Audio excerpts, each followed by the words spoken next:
All right, guys. Sorry about that. Complete and utter internet failure. Internet went down. Um, Apparently, they've been having problems with the service provider here over the last couple days.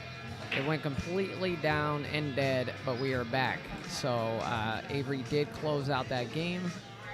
Score is now 1-1 in games, and this game is just underway. Sorry about the inconvenience.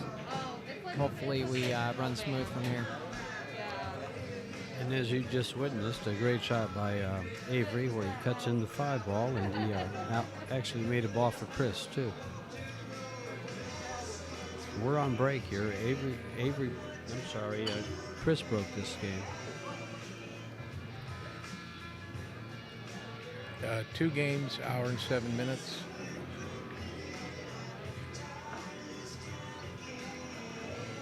Productive shot there, puts the ball high and low, or on both sides, excuse me, of the pocket, and protects them. It looks like Chris can shoot and stop on the 13, put him on the 2-ball, and move that 12-ball out. Okay, good shot.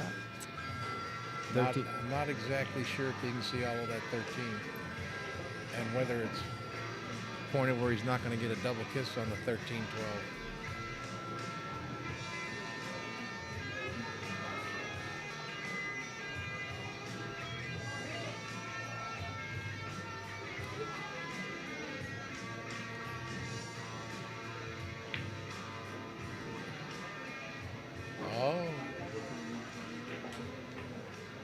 Almost got productive, but he left the 7-ball for the bank shot. So Avery with some fantastic shots, very, very creative defensive shots, offensive shots. He sent a message out to Chris that he's here to play.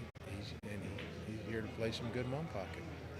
And actually, we've seen some very high-level, creative one pocket. Both players really executing. Chris had a couple of rolls that were a little on the unbelievable side one game. But well, George, this is the Valley of One Pocket. you know, our fearless leader will be here tomorrow on the mic, Scott yes, Frost. he will. He's been here for 20 years, and everybody in the Valley loves playing one pocket. And you know, this game has been growing, but Scott has really helped it grow, I think. Oh, his DNA runs through everybody's game in the Valley.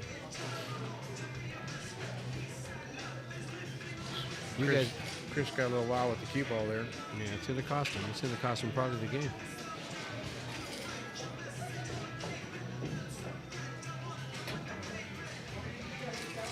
Come up for the 2-ball. I'd rather go high here. He'll come up for the 2-ball. Oh. Has he still got the 8, George? It looks like he might. No, he might not. Just that one little inch. Yeah, it looks like he does. He does have it. No, he's still unsure. I can't really tell. It looks like possibly. He may have to go into the 11 ball, which makes it hard to figure out where the cue ball is going to go. You're right. You going? Well, he didn't. But he watched Whitey. And both balls in front of his hole protected, but I'm not sure they go unless it's real soft. They might slide in, don't you think? The 6-8, yeah. George, just like in Star Trek, the prime directive, you gotta take care of Whitey. And he did. Hey, guys, can I get a score check? Is it 3-1 Avery? It is 3-1 Avery.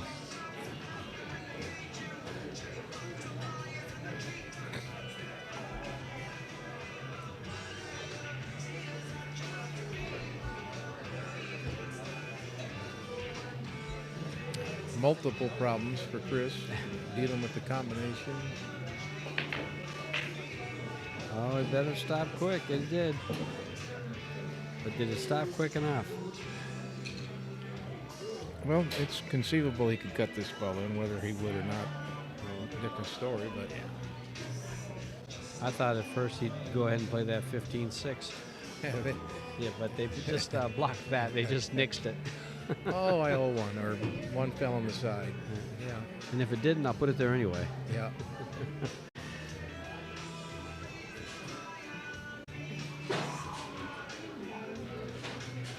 Okay, so looking up table, Weasel's got a nice 4-ball that he can use for a bank if he needs to.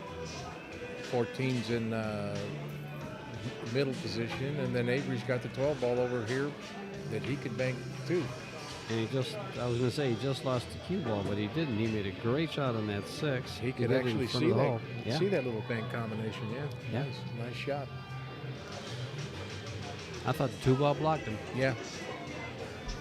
Do you shoot the 11 into this ball, or do you, or do you? Oh, he could. Oh, he can see it full, so he's fine. Yeah. Yeah, if he couldn't have seen it, if he fires the 11 into it, it's going to go up. Just hit a little bit, before. Yeah, I was thinking just go play through the 11. Mm-hmm.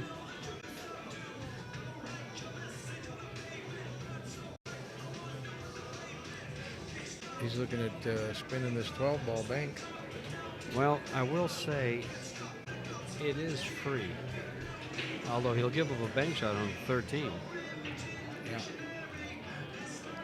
But if he puts the 12-ball in play, probably won't take the bank shot. It'll force him to take the 12-ball out.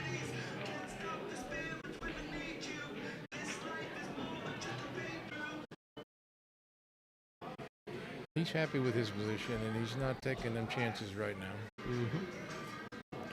Well, the score's not right for him to take chances. Oh, he's going to have to pretty soon. He's got 4 balls, maybe even 5 balls to play to his hole. Avery's got 5 balls. He needs 3. Chris isn't Chris on the left? No, okay, I'm sorry. Yep. Yeah. Got to keep me straight here. I forget who's going where. Next to the prime directive, George, the second prime directive is Know the remember score. which pocket is yours.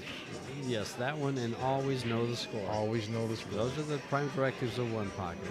Always know the score. A lot of your shots might depend on the score. That is if you consider yourself a one-pocket player. Now, if you're a rotation player that's expanding into one pocket, none of that has any matter. It's where's my hole, And can I make shooting. it or not? Yeah, exactly. If I can make this, wouldn't you shoot that too? I couldn't miss it. How did I miss that hanger? Yeah. Uh-oh, he's going to give up the 11 ball. That's going to cost him game number 3. Yeah, he almost banked that at Avery's pocket. Yeah.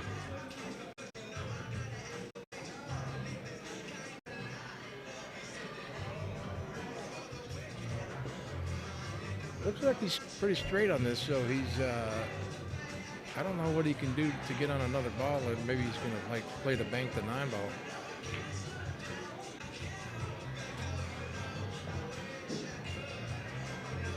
Of course, he couldn't bank the 9 because the 12 was in the way, wasn't it? Mm-hmm. Yeah. I bank into the 12, though. When I have a ball in the way, I just bank into it.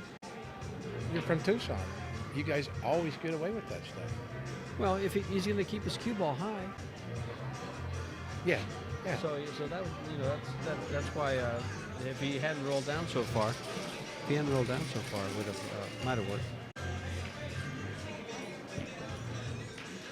And like some people say, hindsight's 20/20. You already shot the shot. Yeah.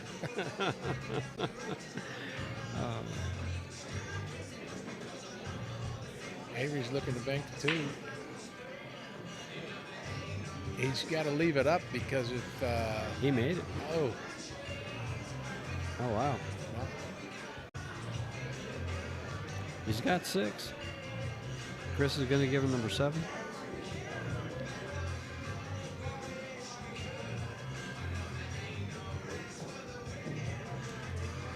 Tried to corner hook him in there. Yeah, well, he's always got the 12 and just laid the cue ball on the rail on the right side. 9 ball's risky. Inside pocket can play real easy. Is he banking the 13 or just going to go off the left side of it? There he goes. He's coming back down to the bottom of the table. And well, he's ball made went a in. big mistake there. Yeah, he's let opportunity is what Chris is thinking. Yeah, that was a little careless, Mm-hmm. He was just playing the cue ball safe, though. He was trying to come down on the bottom rail and didn't quite get there, but made a ball and left Chris a shot. He's going to go into the 14 and be perfect on the 15. Looks like he's straight in, though, so he can't get on the 9 next. He might just stop it there and possibly bank the 9 or two-rail bank the 12. Yeah, well, he was pretty straight. I don't know that I would have tried to create an angle there. And he concedes that game, and Avery has 2.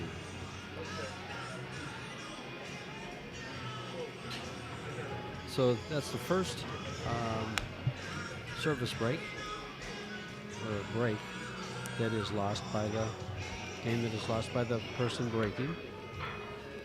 A 13-minute game. Is that what it was? It was Yep. quick. Yep. You know, they actually got quite a bit done in those 13 minutes.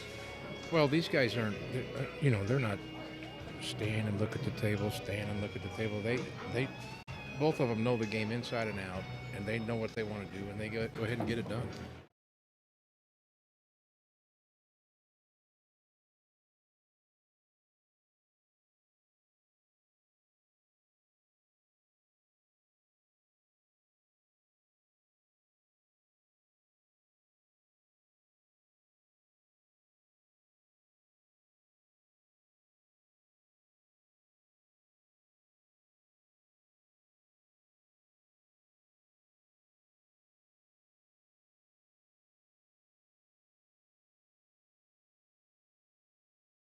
Whatever goes in there, Joey, I'm just going to split 3 ways with Scott, Trace, and myself. Okay. Because it's going to be the whole weekend, so. Yeah, so what George is saying, Scott Frost is coming in the booth Saturday and Sunday. So they're doing a 3-way chop. Tons of one-pocket knowledge coming at you. So hook these guys up for their time.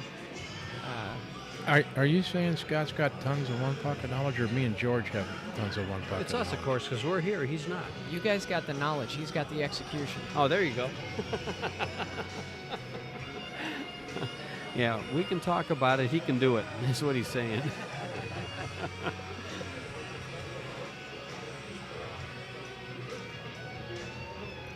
We'll have some fun with Scott in the booth, believe me.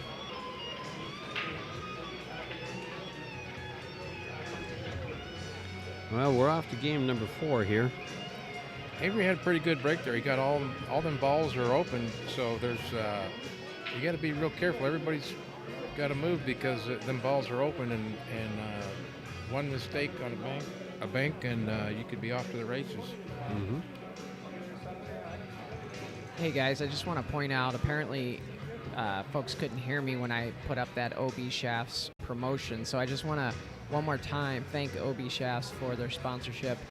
They're going to give a shaft of the winner's choice. We're going to do a raffle, so anybody that gives $5 donation to the commentators will get their choice, if they win, of an OB shaft. Could be carbon, could be one of their wood shafts, whatever that is. So big thanks to OB and Mark Griffin there for coming up with that sponsorship.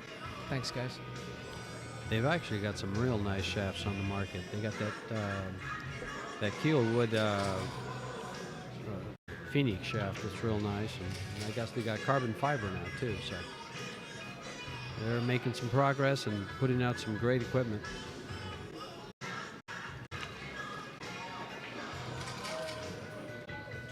That'd be hard to shoot that shot. Looks like he's going to shoot it though. He's going to have to elevate quite a bit. Wow. Nice. Wow. This might be a 5-minute game. The last one was 13. Well, he's got a little dancing to do, you know. You wouldn't try to go back for the 8 here?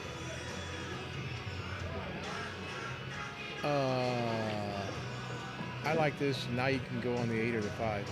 Okay. I wasn't sure you could go by the 14. Yeah. So I'd have to come straight back.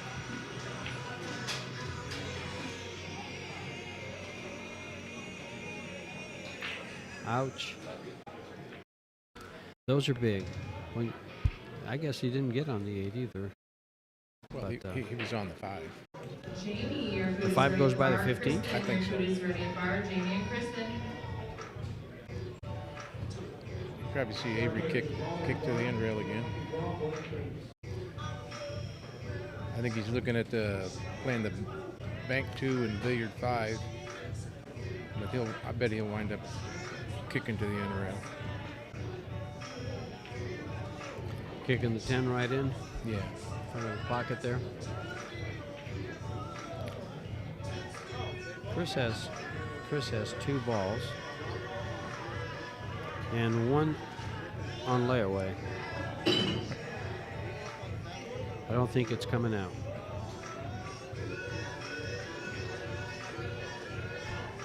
He really likes this billiard on the 5 ball. He's really looking at it.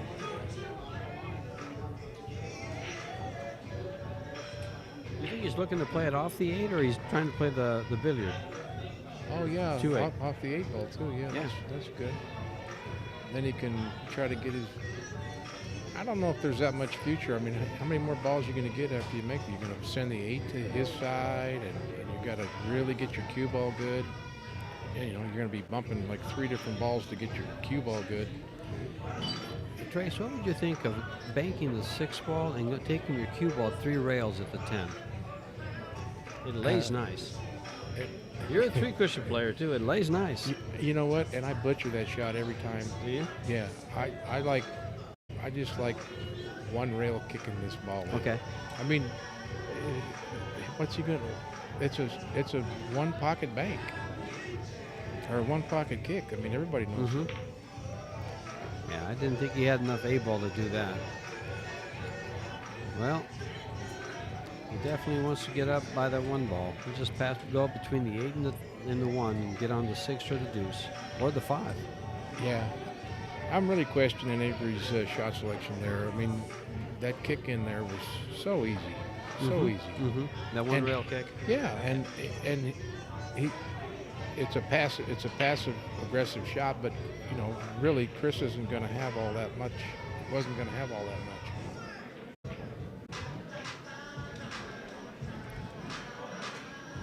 Well, it looks like he got away with it. It's only going to cost him 1 ball, where it should have cost him probably the game. And what's he doing now? Now he's shooting the shot he should have shot in the first place. Okay. Yeah, wow. He's confusing me. Maybe he only knows it from that position. It could be. He didn't know from out in the middle of the table. He didn't practice the other angle before, huh? Yeah. Because he could have easily just taken the 15 out and made that ball and getting the 15 out of there, stopped the cue ball there. So now Chris has got another ball there in play. I question his last 2 shots. Your kick and then that combo on the ball in the hole. Yeah, wouldn't you have comboed the 15 into the ball in the hole? Because he gets rid of a ball. He gets rid of a ball, from his pocket. Yeah.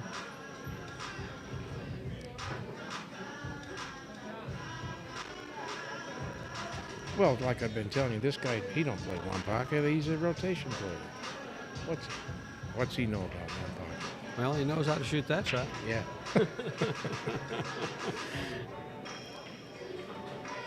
Let's put a little hair in Chris's drain. That 2-6 doesn't go. I hate when someone does that. They lock up 2 balls that were open to your hole, and now they're froze together, and you got nothing there anymore. So he's got to protect this 15 ball. And that he does.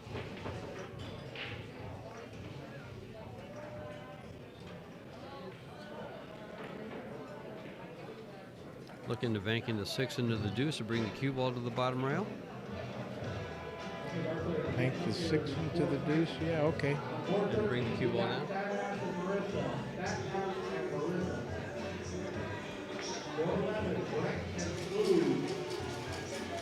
He's going off the 9. He's going to open up a ball for Chris. See Yeah, I'm trying not to touch those balls. Because that's more balls he can run if he gets a shot. Yeah, but he's down 3-0. That's more balls he can run if he gets a shot. He couldn't run them balls before.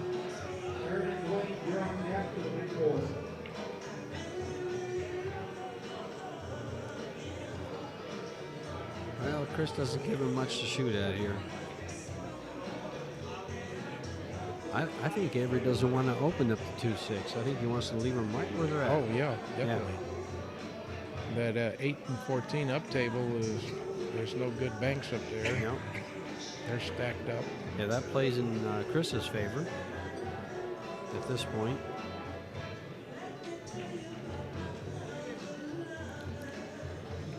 Little touchy here. He's jacked up over the ball.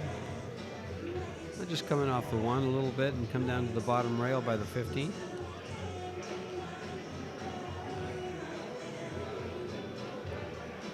It's the simplest shot, I think. Yeah. That way you can't really take the 4 ball out without running the cue ball.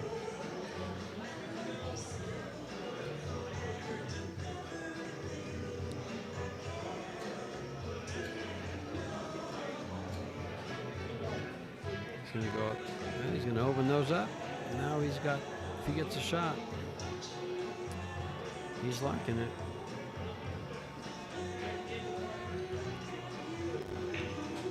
What happens if he goes up to, just goes off the 1 a little bit, just goes up to where the 1 ball is? I can't tell whether he can see it or not. Yeah, that was my. No, he probably can't. He's going off the 9, it looks like.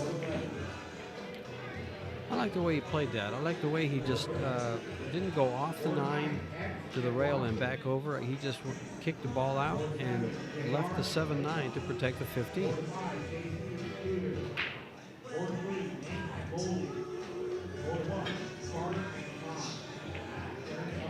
Yeah.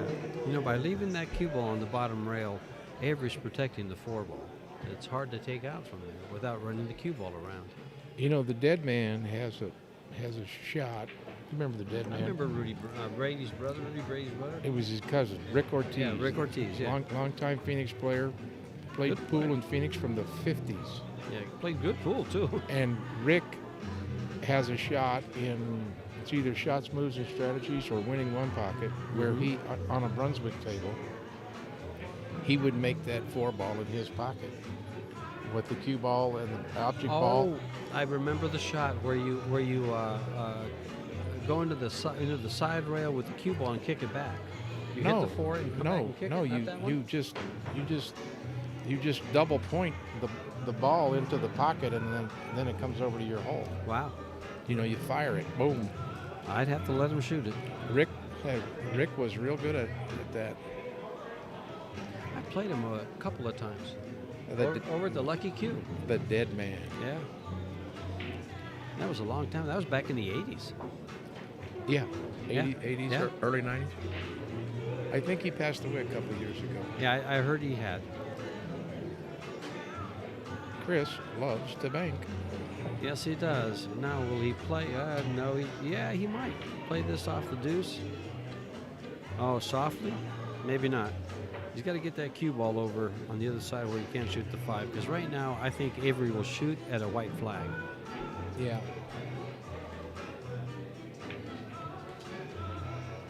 I like that. That's kind of what I was looking at. Yeah, but he clogged his drain up.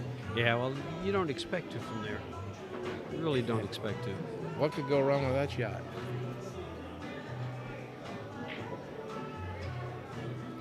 I like this. He just stops the cue ball off the 1. Yeah, I like that a lot. Look what it did. Wow. Look what it did. That always brings a smile to your face, and he was trying hard not to smile. Did you notice that? I want to punch my opponent when they When they do that? Oh, But man. it's what's something funny there is they're hitting balls towards the hole, and there's balls that could come into play. So it's not, unrealistic that a ball goes in. Yeah. You got 2 balls flying over there, and you got balls in front of the hole. I don't mind shooting balls towards my hole. So he's got 1, 2. Oh, he didn't like that. Everybody off the bus. He didn't like that at all, but he's shooting at this 5 ball. Yeah. Yeah, I like it, but Yeah. it's definitely not free. I mean, because Well- you don't make it. You can sell out that ball or the 2 Or ball. the 2 ball. I understand. But if he shoots it with speed, it's there to deal with. And Yeah, he's definitely banking this 2. And then the 5. well, I'm not sure about his angle on this too. Actually, it looks pretty good. Never mind. He's When I definitely saw it on the screen. He's definitely banking this 2.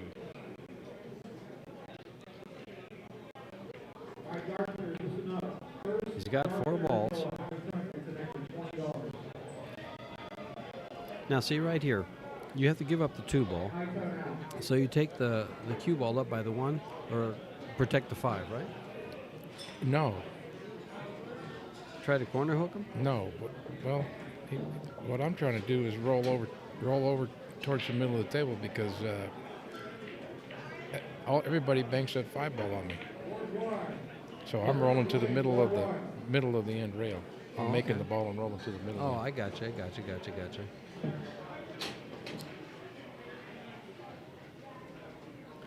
Well, we've got a 5-2 score now, as Joey is right on top of it. The H producer. Yep.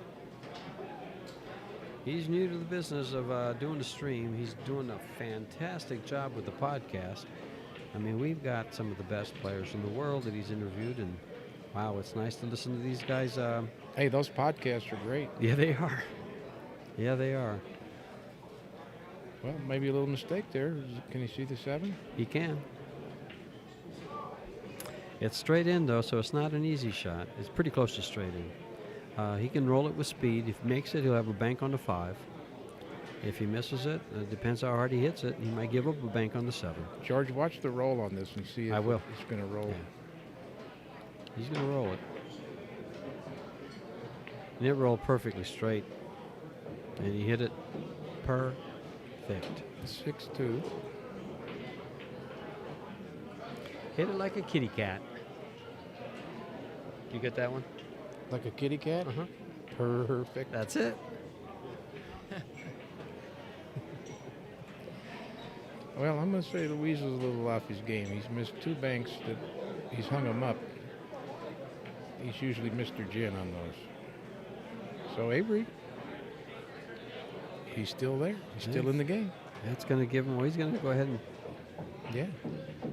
I like that. yeah.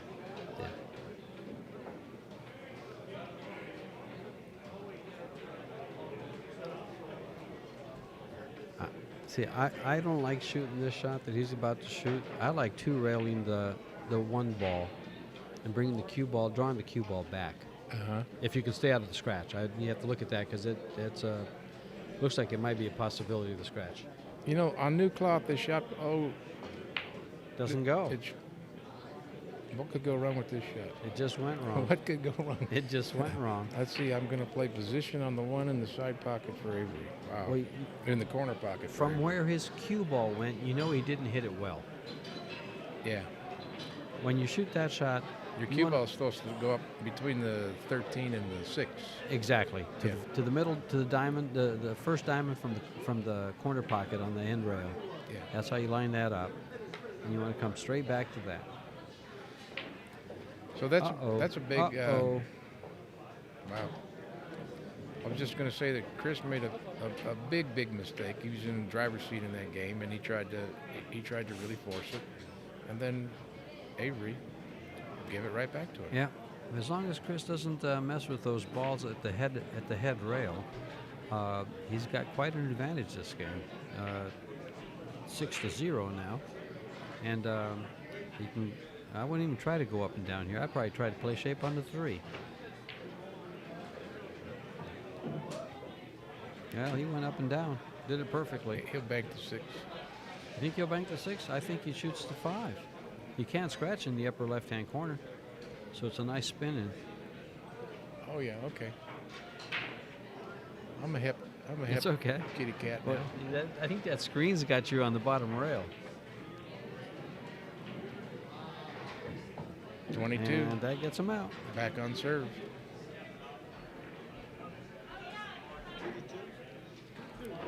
2-2. 20-minute game. Hey guys, I want to give a shout out to one of our sponsors.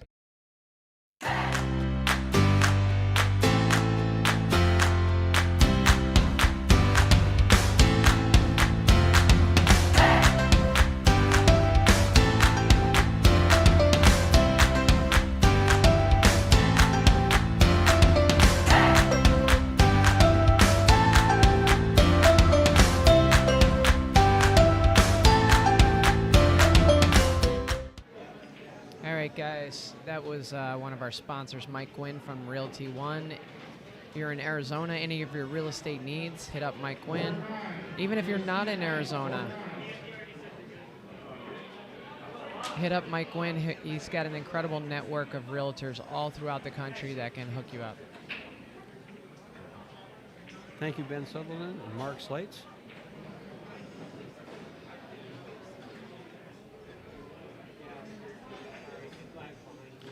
Good luck on that raffle for that OB shaft. Nice break by Chris. If he could have just gone up a little bit more with that cue ball, just past the middle diamond there on the rail, it would have been an excellent, excellent break. But even here, it's tight. Looks like he might be able to play the 15 into the rail or into the 6 and move them both out. Follow the cue ball.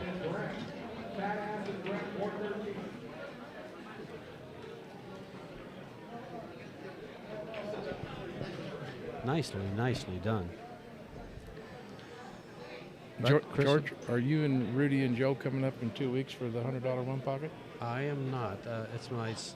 What 2 weeks? I think it's like the 19th or 20th. Yeah, I have some prior commitments that I just remember that something was going on the 20th and I couldn't make it up. Because that's already full anyway. Yeah, well, I thought maybe you were in. I think Rudy is in, and I think Joe's probably coming up. They've been coming up to quite a bit. Yeah, they're good players. They should. Yeah. I haven't been playing very much at all, actually. I probably played the most I've played in years in the past 3 weeks. Huh. Chris with a nice 5-ball bank, got it in front of his hole, causing Avery problems. He's looking for dead balls out of the stack. And I don't see anything that might even come close to being dead. I see him trying to do something with this 5-ball. It looks like he may be able to spin kick the 5 out. To the end rail first? Yeah, to the end rail first. Yeah, but then he's going to go up and maybe set off the 1 or the 8-6 combination. Well, what else do you want to do? I don't want to do Fire that. the 5-ball out I with might another just, ball? Can he make the 5? I don't think he can make the 5. That's why I think he has to spin kick it. I think the 6-ball's in the way. Huh.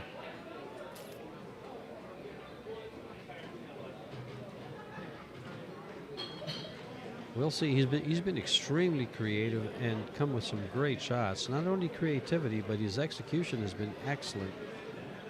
Oh, yeah. We for just sure. questioned a couple of his shots. Yeah. But other than that, he's been just right on point. Yeah, we questioned the shot choice, not the shot execution. That's correct.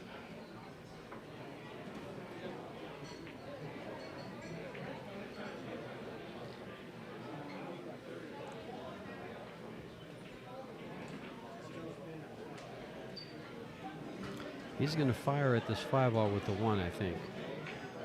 No, look at this. He's done that. What a He's done that shot. 2 or 3 times now. What a and that's a shot. great shot. I mean, that's cool, calm, collected, and perfect cue ball control. And he's got the 7 over there. So Chris can't Yeah, go up table. Yeah.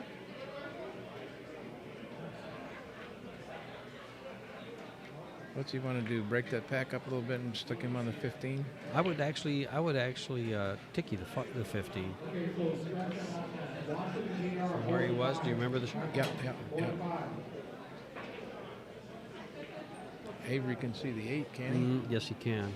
Probably Now, stuff him on the 6. Will he stick him on the 6, or will he come down underneath the 4? Oh, He's gonna bank into the stack and stick him.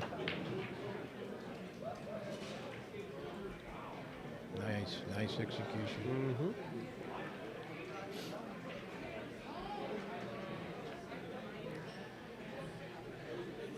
And worst case scenario, Weasel will bank the 3 ball. I think he can just come right down and hit the 8. Right along the rail. Or is the 8 ball too high and does it slide in?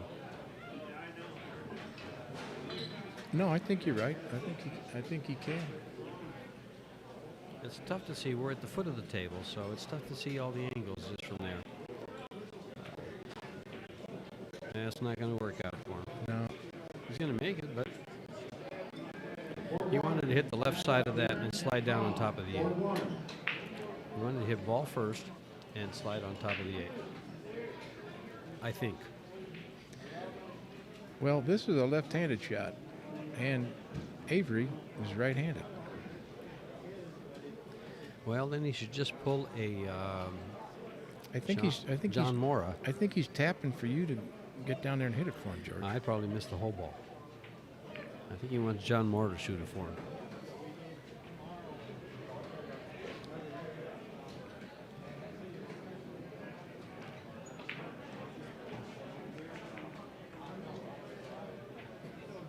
Let's see if he's a good bridge player. So where's his whitey going to go, George? It's going to go right into the 14-9. Is he going to get a shot? Yeah, he should get a shot on the 7. It's either go to the 14-9 or into the 12 and get a shot on the 7. Oh, it went right by it. He's got a shot on the 12. Doesn't have a shot on the 7. He got a shot on the 12, but he's going to be pushing all them balls towards Weasel's hole. Yeah, but he's guaranteed 2 more. He's guaranteed the 7 and the 10. And I know how people don't like to, push balls to the opponent's hole, but it's going to get you 3 balls. Yeah. And you're going to have 5 balls in front of your opponent's hole. And that didn't work out that bad. Now you can get the 9, the 10. He hit that with a nice controlled speed. Mm-hmm. He didn't just slam it. Mm-hmm. Just a nice controlled speed. Now he's got the 9, 10, and possibly he can try to develop a shot if he gets on the 9. Are you going right. to the 9 now or the 10 now? I'm going to the 10 now. I would not have gone there. I would have gone to the 10. I would have went to the side rail and back out. Yeah. Gone to the 10, then the 9, and if I thought I could break up the 15, 14, I would have. Otherwise, I'd just stopped it on the 9 and banked the 6 into the 15, 14. So he tried to develop them. Yeah. Yeah, he wasn't guaranteed a shot out there. But I kind of like stopping it and banking the 6 over there and sticking it behind the deuce.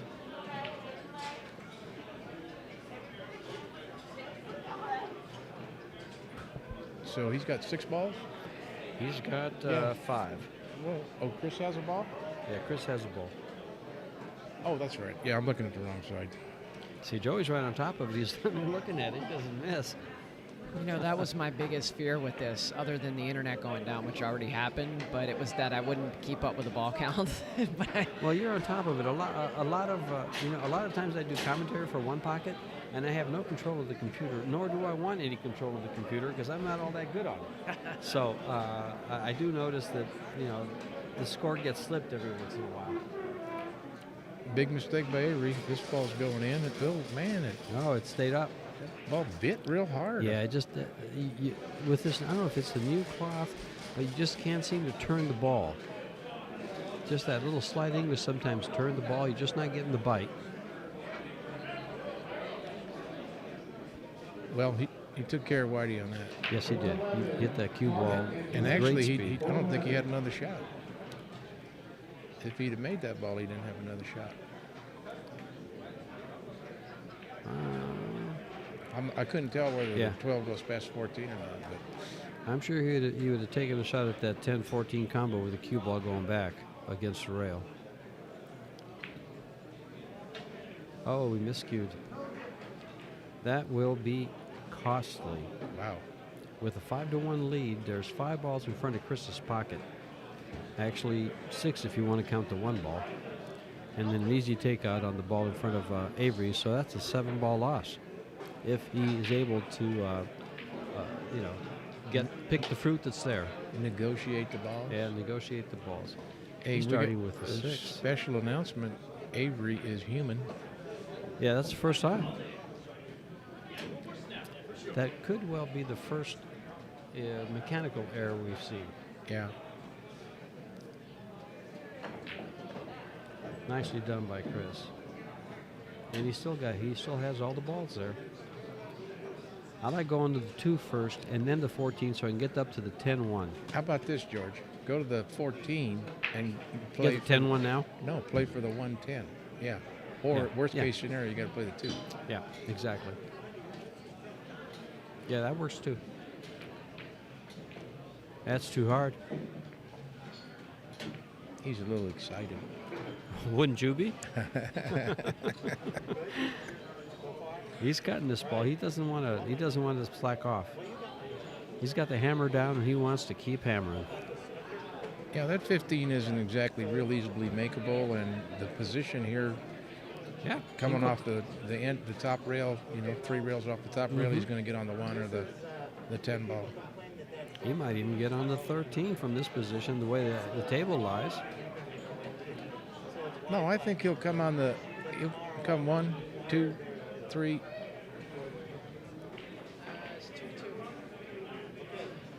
Thanks. And Trace is always right.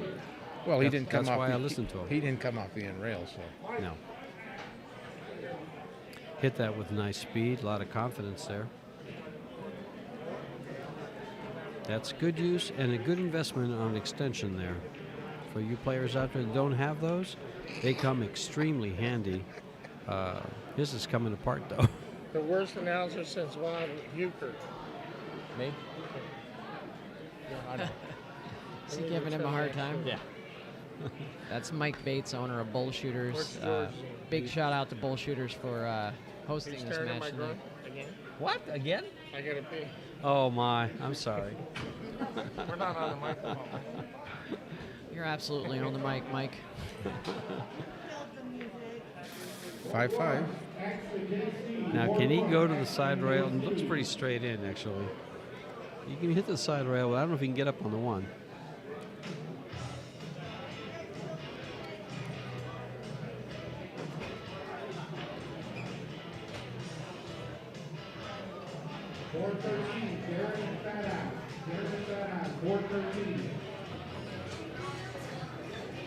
Do you just take what you have and take out the 15?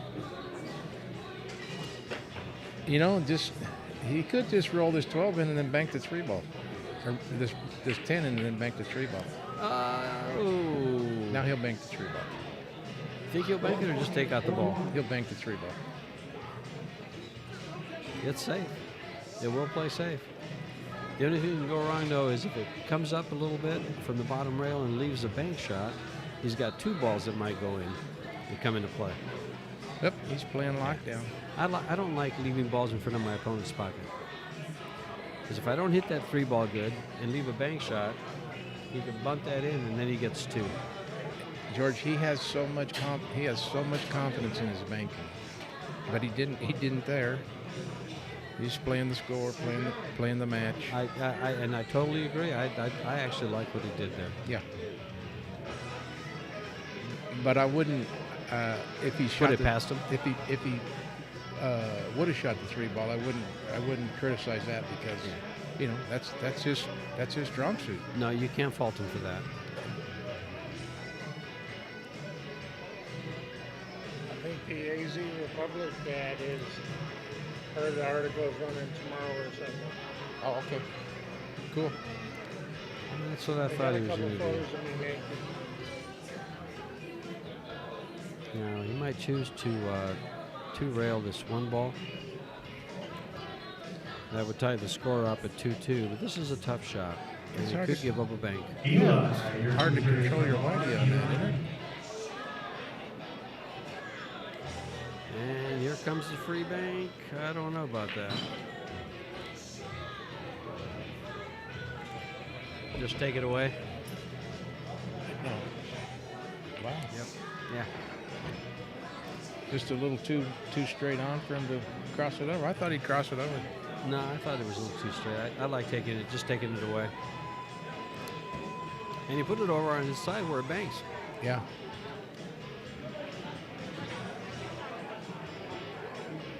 Just going to play a little wedgie.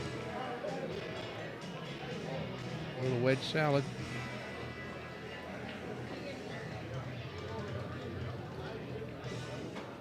Well, we're at 6-5. Chris needs 2, Avery needs 3. And they're going to play this up-table game. This is what gives one pocket a bad name. The maneuvering, you know, when it's all up-table. Every ball is up-table. But there's a lot of important things to remember here. It really makes a difference where you leave these balls and what kind of shots you leave. Oh, certainly. And it's unavoidable. I mean, it's right. It's going to happen. Ladies and gentlemen, boys and girls, boosters, to take just a moment to wish a very happy 66th birthday to George Bell. That's right, George Bell is turning what we think might be 66 years old today, celebrating doing something a little different by coming down to bullshitters. Happy birthday, George. I think the thing that really irks people is when you go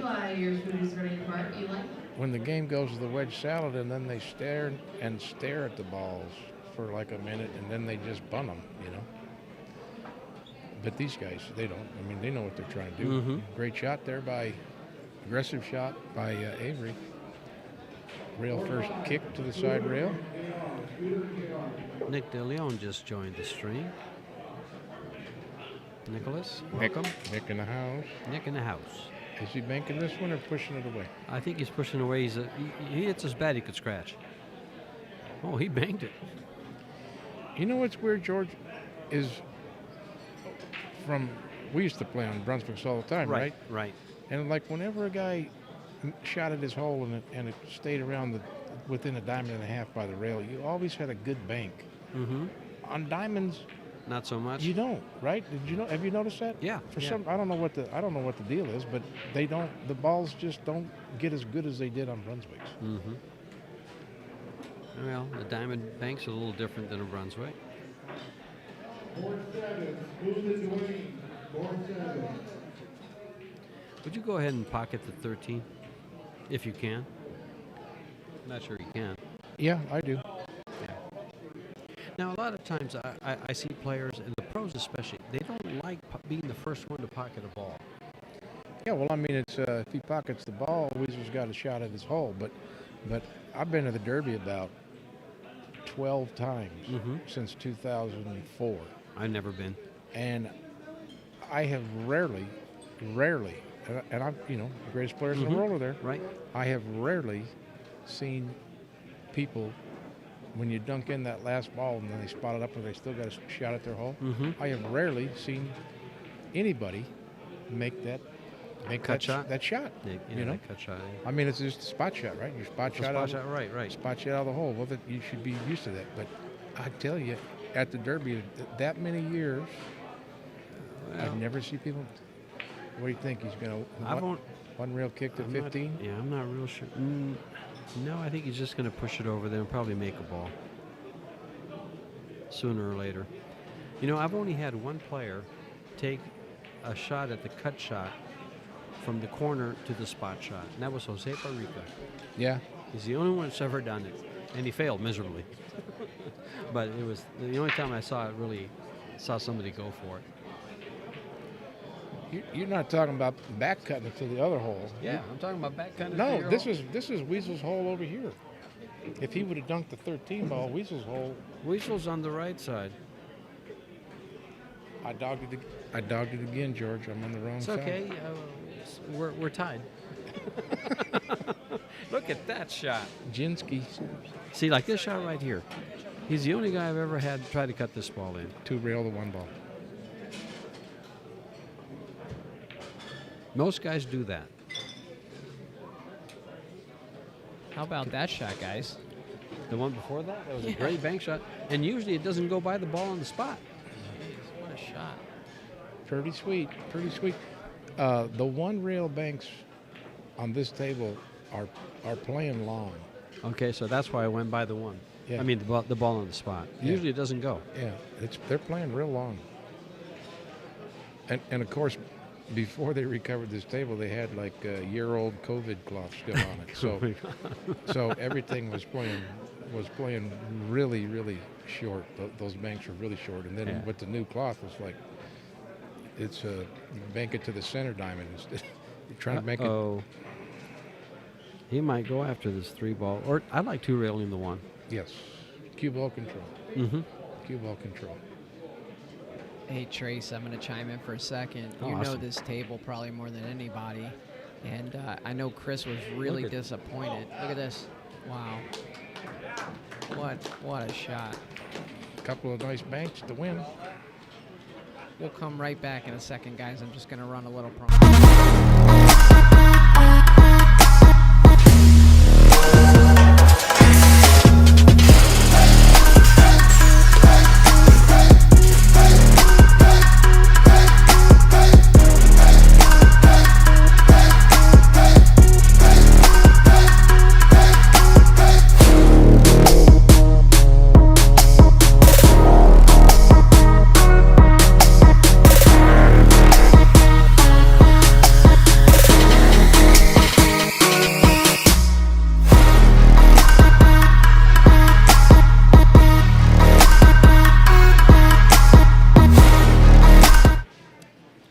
Guys, we're back to action here.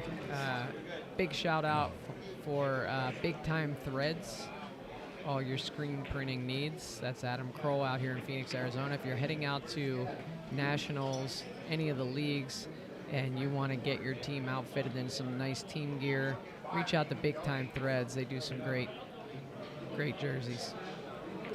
Yes, they do. And quite a few of the guys around here wear them quite a bit.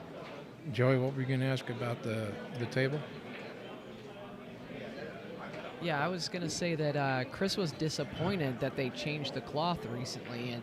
It's this table plays a lot tougher with the older cloth, and he called me up and he said, "You wouldn't believe this. They just changed the cloth." He thought he had the nuts with a really tough table here, and now these pockets are taking balls a little easier. Yeah. Yeah, it was a real monster. Every shot was an adventure. I mean, there wasn't no shot you could take for granted because the pockets, the balls would just hang up. Just the slightest rub on the rails, the slightest amount of overspeed would hang up. But I think Chris got, with me, he got probably about 24 hours of time on the table over the last 2 weeks with this new cloth. Avery was in here the other night. He was playing with Mitchie the Kid. Mitch Ellerman? Yeah. So Avery's had his time over here, too. That's what I thought he would shoot there. I was going to ask you about that. I actually like 2-railing the 14 ball, if you can stop the cue ball there, but he's on the rail, so it's hard to elevate and shoot the ball and hold it. So he'll find something else to shoot, I'm sure.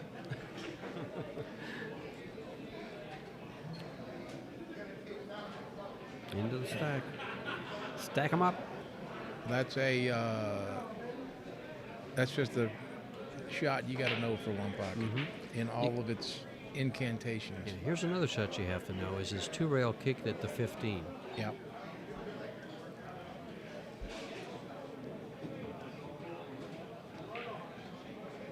Well, even if he doesn't get it, it's a good scratch. You can't be afraid of taking it intentional. No. That's why we put plenty of pennies out there so they could take some. I saw you put about 4 or 5 of them out there. I can't believe these newfangled one-pocket players. All they got is a credit card, a debit card. How are you going to take a scratch? What, are you going to put your debit card out there on the table? Reach into your pocket, pull some coins out. Or you're not a one-pocket player. You don't want to take any fouls, you're going to lose. Kicking chicken. Kicking chicken. Well, the cue ball went to a spot where he can now clear out his competitor's hole. And let's see how he chooses to do it. He took a quick look at that 15-7-4. It's going to his hole, but it's a little bit towards the end rail. I think he can 2-rail this 14 and catch a piece of the 15 and move them both out. And just stop the cue ball. Well, if he stops the cue ball there, he gives up a bank on the 6. Yeah. So you might want to bring it back a hair, just a hair. So the 10 ball blocks the bank on the 6 ball. He's looking at that 4 ball again. I don't think that he'll rip the 15 with the. If he 2 reels of 14. You don't think he'll hit No, it? the 14 will go. The 14 will go past the 15. I think he catches just a little bit of it. He went the other way. Yeah, he's not. I don't think that was as well thought out of a shot. Yeah. Maybe he looked at it and said, "I'm going to leave him. I'm going to leave him the kiss bank." You going to get a kiss on this? It looks like there's kind of a kiss. It looks like there's a kind of a kiss. If this ball was turning, if you could turn the ball here, he might have a shot. This is a tough shot. He's got to float it, right? Mm-hmm. Yeah, he's got to float. He can't fire it. Well, he fired it. No kiss there.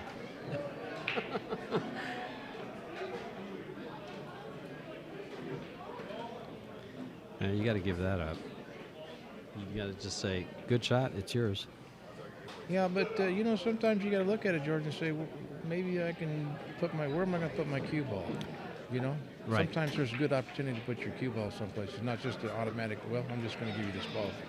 Take the time to think about, maybe I could move the cue ball in a little better position. Yeah, and you always do that, especially when there's an available bank. So you want to hide that. Yeah. But right now, I don't think he has anything available, unless he can get into that 2 ball, because that, he's going to open things up. So he's going back into the stack off the deuce. And he might have left Chris a nice 9 ball, and he can triple him up. Good call, George. It's not, you can't see it on the monitor, but in the real time frame. So this is all cue ball and all object ball speed. You don't want to make it. You're just laying it up there. His cue ball's perfect. And the 9 ball could be just a little harder because it'd be in. Well, instead, looks like he might have given up a bank shot. yeah. You know what I've been finding myself doing with shots like this, Trace? When you hit those pretty good, I end up coming pretty close to scratching in the upper left-hand corner. Oh, I don't pretty close Yeah, to scratch. he I don't pretty outside close English. to scratching. You find it, huh? I always scratch. I try to spin it into the rail, so I avoid that. But he just used a little bit of outside English on that shot, and it was probably a better way to shoot it. See, we can learn from these guys, too. Even when there's a ball in the pocket, I go through the ball and scratch in the corner.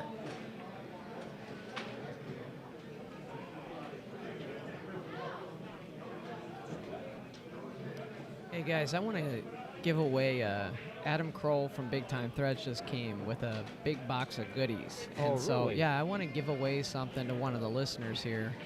And so what I'm thinking is maybe we can do a trivia question about One Pocket. Okay. And Come up with a question, or Yeah, do you have one? I don't, but I could. But I say we come up with a good trivia question, and then we'll send a T-shirt to the winner. So first one to get the question right. So Question right? yeah, let's think of something good, One Pocket related. Trace, I'm going to put you on that case, man. That's a trivia little question above for my One pay Pocket. grade, Joe. One Pocket trivia. One Pocket trivia.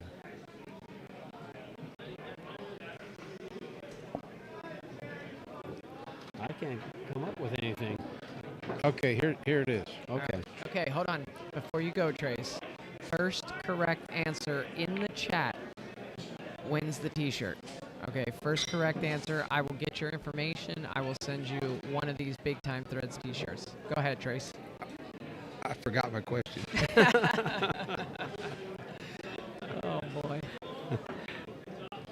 Meanwhile, these guys are battling it out, and he's got that cue ball in a nice place again. He froze on the rail. And that bottom rail closer to his pocket than the middle of the table. And Avery just continues to battle away and protect the balls in front of his hole. Your table, make sure you're wearing your mask. If you're walking around, please make sure you're wearing your mask. Thank you. Did he foul or make a ball on the side? Made a ball on the side.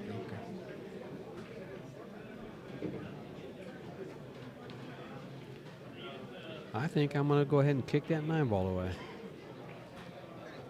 Yeah, not a bad shot. Not a bad shot.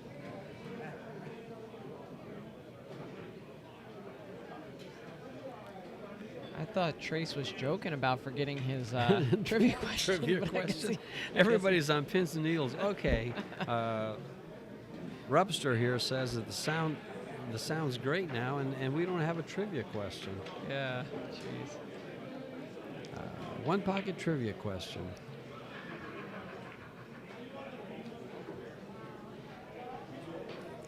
Yeah, that bank was a little suspect. Mm-hmm. A little suspect. All right, I'm going to go dig and find a trivia question for these guys. I know there's a lot of one pocket lovers here.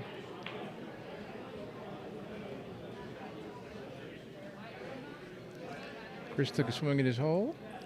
Took a swing and missed. I'm surprised he missed that ball. Yeah.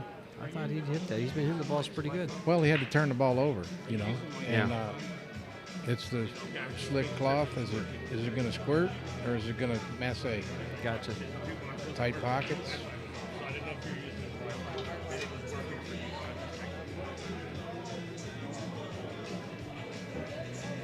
Preacher Ron has a trivia question. He says, how many pockets are used in the game of one pocket?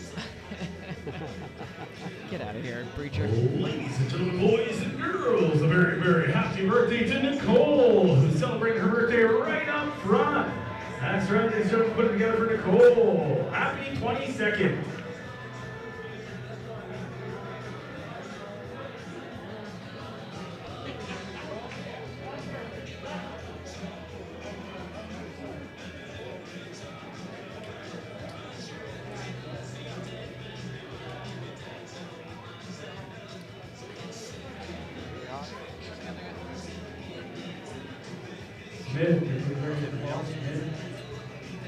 Tim Nelson, want to thank you for your donation. Appreciate that. Corby Dayhoff, thank you for your donation. Remember, all the donations go straight to the commentators. I scrounged up the best commentators you could find for this match. We got George Teixeira today and Trace Kane. Scott Frost coming in tomorrow. Well, he had a ball in the way there. So. Okay, Joey. Got a trivia question. Here's the trivia question. I got the folks. trivia question. What's the name of the guy that taught Scott Frost about one pocket? Ooh, there's a good one. All right, guys, first one to come up with that answer in the chat wins a t-shirt from Big Time Threads. First, who was the first person to teach Scott Frost how to play one pocket, right, Trace? Yeah, Okay. I hope you know the answer, Trace. I know the answer. Okay. He was in here the other day. Well, in that case, we know Jerry Stuckert's wrong with Grady Matthews. It's not Grady Matthews. He wasn't in here the other day, no. That's what I'm saying. No. Unfortunately, he's deceased. And Unless somebody had some of his ashes in a vial or something around their neck. Weasel looking to bank the six? Tim Z says Jimbo. Jimbo? No. How about Tommy Mellon? They're warm. Tony W. No. Joey, can you get rid of that?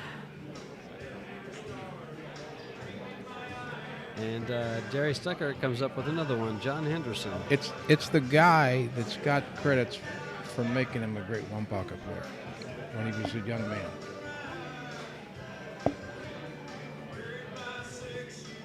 We got, let's see, John Henderson, Fluffy, Nope. and Slim McGee. Nope. Mike Hunt.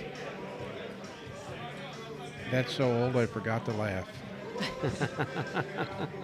Keep them coming, guys. Keep them coming. Jack Cooney. No, but he did a lot of stuff with Jack.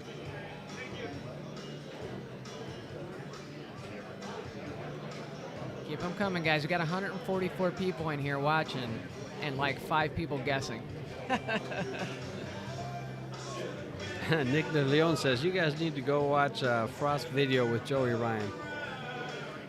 I'll give you a hint. He finished in the top 6 at the Derby like in 2004. We got Jerry Petresic, Keith McCready, Efren Reyes. No. Tim Z liked your interview with Scott Frost. Thanks, Tim. Yeah, Scott gave a real nice interview. He did. Had some great stories. I think Jerry Stuckert hit it right on the nose. He said Tommy DiLorenzo. No. Cliff Joyner. No.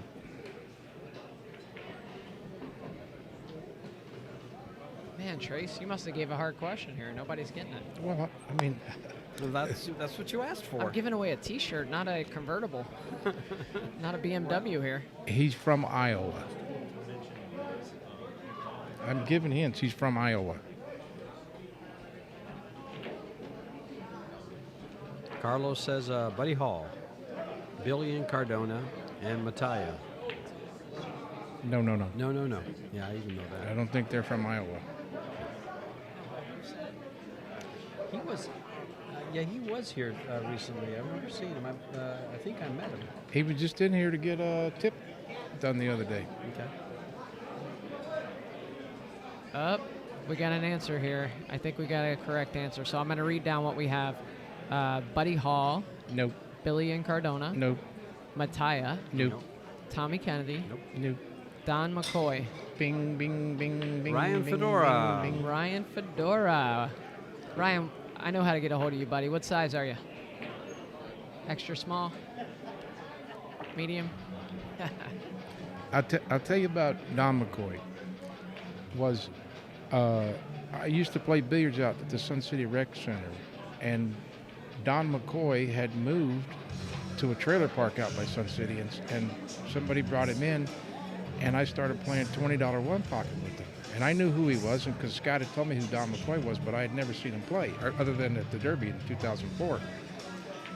But I'd never played him, and so we start playing, and he starts shooting these shots, and I go, hey, he stole that shot from Scott Frost. And it's like shot after shot was like, hey, he stole that from Scott Frost. And I had to keep telling myself, no, Scott stole those from Don. I mean, what a great player. And then I realized that I'd seen him. He got like in the top 6 in 2004 or 2005 in the one pocket at the Derby. He was a great player. Wow. Yeah. Very creative, very powerful shots. And actually, we have the perfect one-pocket game for all this trivia. We have an up-table game that gives us time to talk about the trivia. And not, what these guys are doing, they've moved all the balls uphill. And this will be a lengthy game. It's game number 6. Chris leads 3-2 in games. They have 1 ball apiece. But see, I give you all this score business, and Joey has it right on the bottom of the banner there. And it's all perfect. Oh, and that was not perfect. That was a very, I don't want to say careless shot, but... I'm going to say careless too, George. Okay. Careless George. That was that book I used to read when I was a kid. No, that was Curious George. Oh. I get a lot of that, yeah. That one and George of the Jungle. Yeah, I get those a lot. I'd like to get more of these when I'm playing, is make shots like that, get on the 6, and then come up for the 12 ball. Yep. Too much English. You went up for the 14 instead, but if you get on the 12, you get the 12 and the 14 if you get good shape. I like where you're going with that, George. I think that's way better.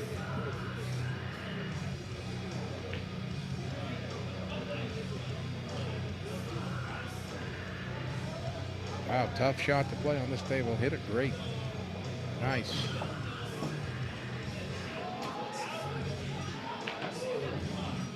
Got a bank on the two? Yes, he does. Got to get the extension. I need to get one of those for my stick. They are awesome. I got to have my stick converted. I think I'm going to get Roger to do it. And I don't think he made. Did he make this? Yes, he didn't. Yes, he did. I thought he might be able to hold it for the 12, but he didn't. He just made sure he made the ball. The 1 ball doesn't bank past the 12, so he's going to have to find something else to shoot. I think I'd go ahead and pocket the 15 and put him up against the 4-5.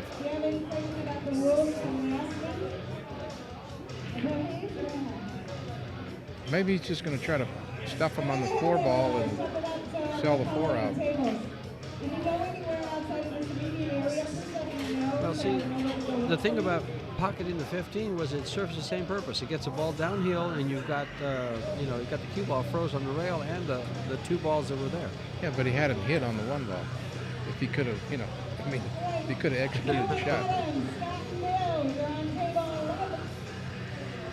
And so he missed one earlier, just like this, or very similar. Yeah, but he's just got to make this one. He doesn't have to turn it over.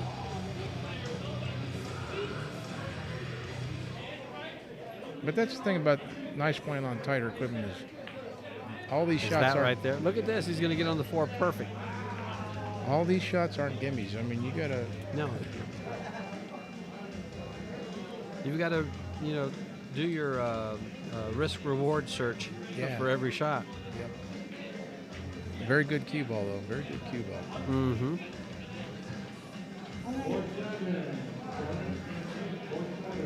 Well, say goodbye to the 4 ball.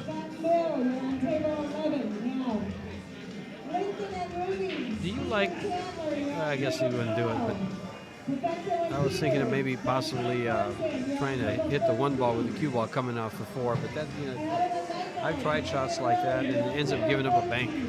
Yeah. Well, Avery's got choices here. Yes, he does.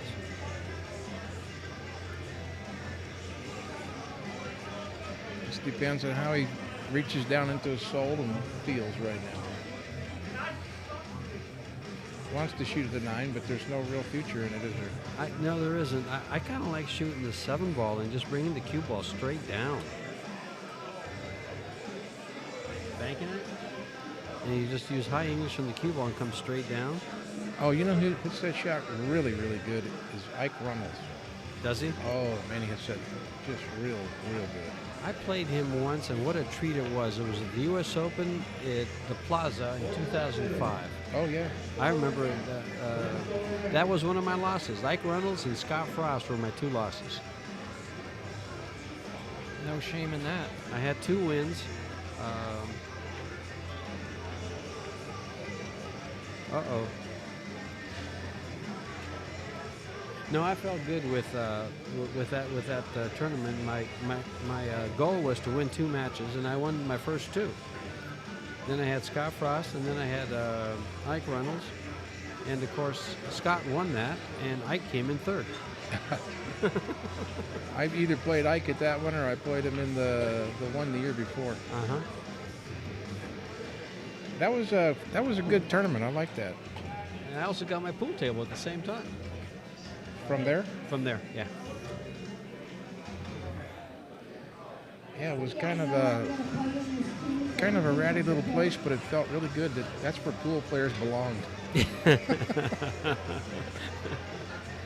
We shouldn't be uptown, huh? Stay downtown. Yeah, I liked it. It was nice. Oh, he's going for this. This could be costly. Chris has 5 balls.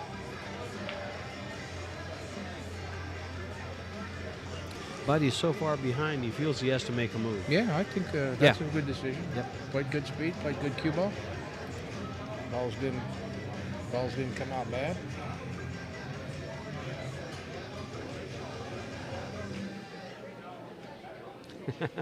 Jay Thompson says, do these guys ever play safe?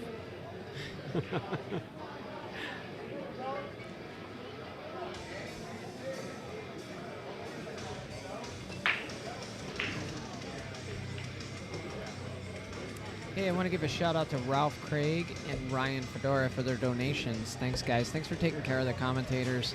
These guys are out here doing their best, sharing their knowledge with you. It's a great opportunity if you don't play the game of 1 pocket to really pick up some great knowledge. So hook these guys up if you get a chance. Were you going to do that, George, or were you going to make the 1? No, you know something? What I was thinking there is I was going to use the high karate, hit the 5, take out the ball that was in front of the hole, and try to make the 1 ball with a cue ball. Oh, yeah. I get crazy sometimes, and you know that. You've seen me play. Yeah. Sometimes I play conservative. That's why I didn't like the shot from Avery, because he left that kick. At least he had a chance to do something else. Yeah. where he could have got closer to those balls and not even given Chris that ball. He could have like ripped them both out of there. But actually, just when he shot that, I'm sitting there looking at that shot and saying, I wonder if that could work.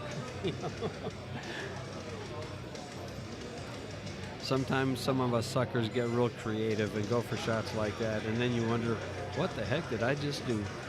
Well, I think that's because we don't play for $10,000, George. That's correct. That does have an influence on your shot selection. Look at this shot selection and execution. Excellent.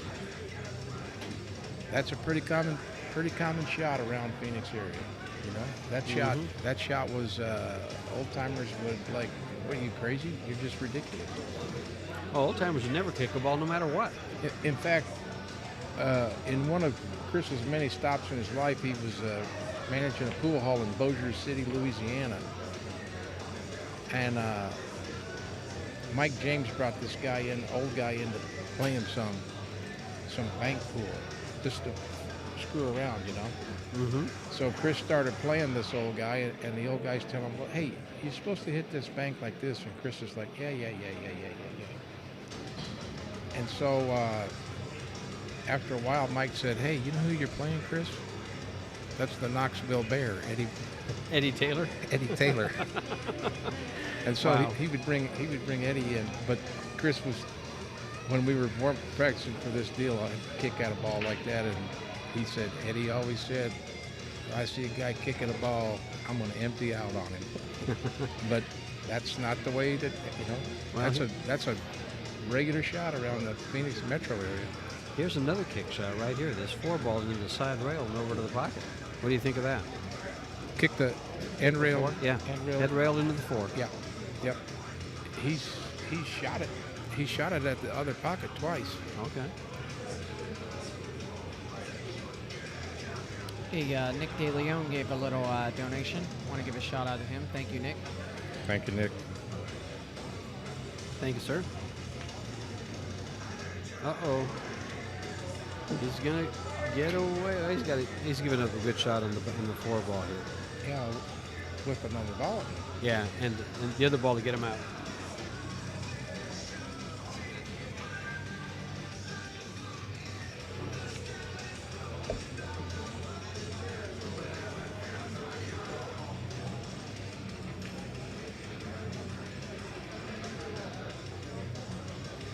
Yeah, can you imagine telling Eddie Taylor, like, hey, I know how to bang, buddy. You know what's funny is my son used to live in Austin. This is just a quick little story. And one time I was down there and I went over to Round Rock, where they have that big pool hall where they have the Texas Open. I forget the name of it, Skinny Bob's. Uh-huh. And I was there in the afternoon, and older gentleman wanted to play some one pocket. I said, sure. And he goes, I'm not going to play you for money, but I'll sit there and play it. And I played with him we played for about 2.5, 3 hours.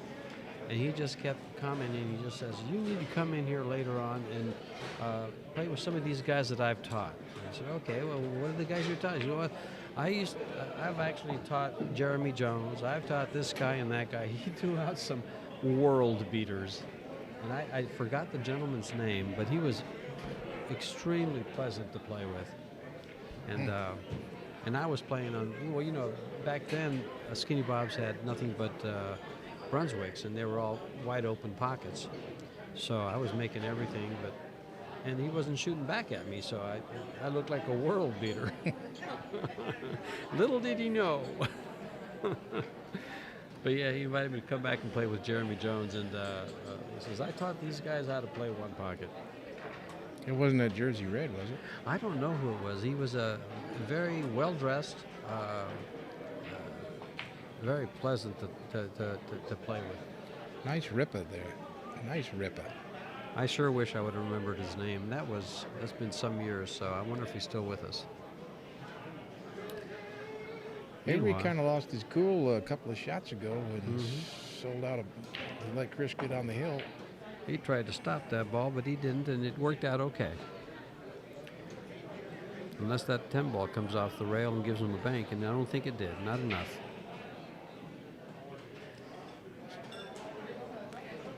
Is this the shot Dead Man used to play?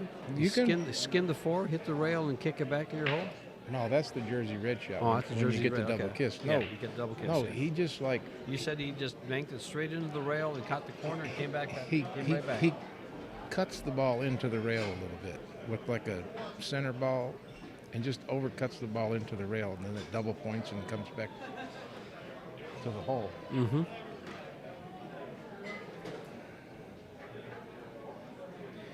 You know, you can send your cue ball down there by the 3. It's just a matter of hitting that. You know, it's just you got to just hit it just a little bit wrong. I kind of like kicking the 4 ball out, going to the side rail and coming back into the 4, and then banking that 4 ball up by the 12. You're gonna have to catch quite a bit of ball, but I think the cue ball should stay. I don't think he's got enough angle To do that? Yeah. Well, it's a spin shot. You're gonna have to spin it back, but the cue ball should stay. I like that. He needs all these Well, balls, and he opened them up. Chris needs 1, and he's looks like the 15's a kiss shot if he shoots at it. And for those of you that are learning 1 pocket, the way you tell a kiss shot is if you're lined up straight into the hole, more than likely when you try to bank that ball to your hole, if you're lined up straight into your opponent's hole, more than likely when you try to bank that shot, you're going to get a kiss. Here's another way to know if it's a kiss shot. If you're at the table, it's a kiss shot. If your opponent's There's at the the shot I was table, talking about. He shoots it now. yeah, but he didn't. He had a little more angle on it. Oh, okay. Yeah, if you're at the table, it's a kiss shot, and if your opponent's at the table, you can just beat the kiss. It's never going to be good for you. Oh, okay.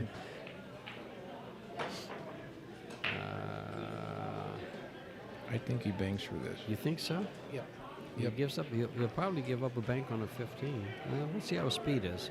I think he's feeling like he's got to really go. Yeah. And there's your bank on the 15. Although it looks like a tricky angle. Yeah. Yeah, the speed's not right to hold for the To 10. hold it, you can't hold it and you can't cross it. Let's see what he does with it. Yeah. Whoa, he beat that kiss. Oh, this just might. I don't think it turns. It's lined up pretty nice, but I don't think it turns. And by turning, I mean using a lot of right English on your cue ball and giving the 15 just a little bit of English. No, he held it up. He stiffed that ball. Stiffed that ball. That's quite a shot. Ooh, That's man. quite a shot.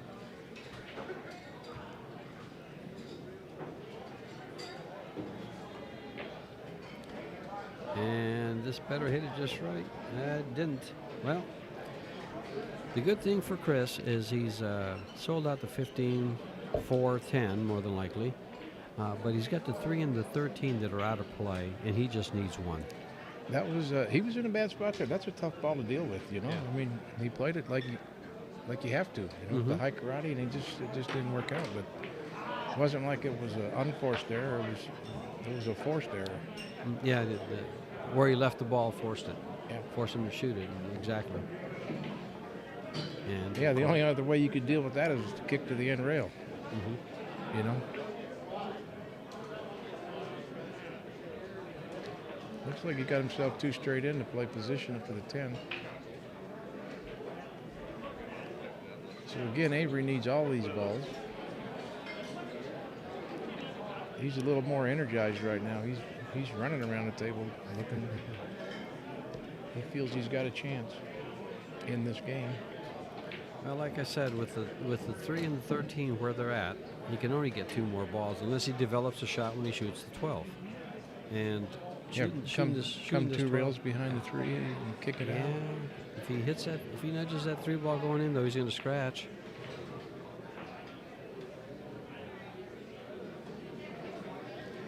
It's like he was trying to play hide and go seek on that 13 ball. Yes, he wasn't was. That was actually a pretty good shot. Had he stayed against that 13 ball, he would have really liked the shot. Yeah.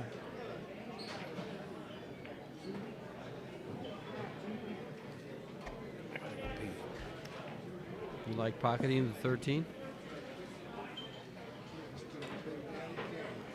Trace has stepped away for just a little bit. That leaves Joey and I. What do you like here, Joey? You like pocketing the 13 ball? Yeah, I think so. You need all the balls. Your opponent just needs one. Yeah. So you got to get him in play. Gets that ball down in play, and that's 3 exactly. then he can use that ball to get him his other 2 balls.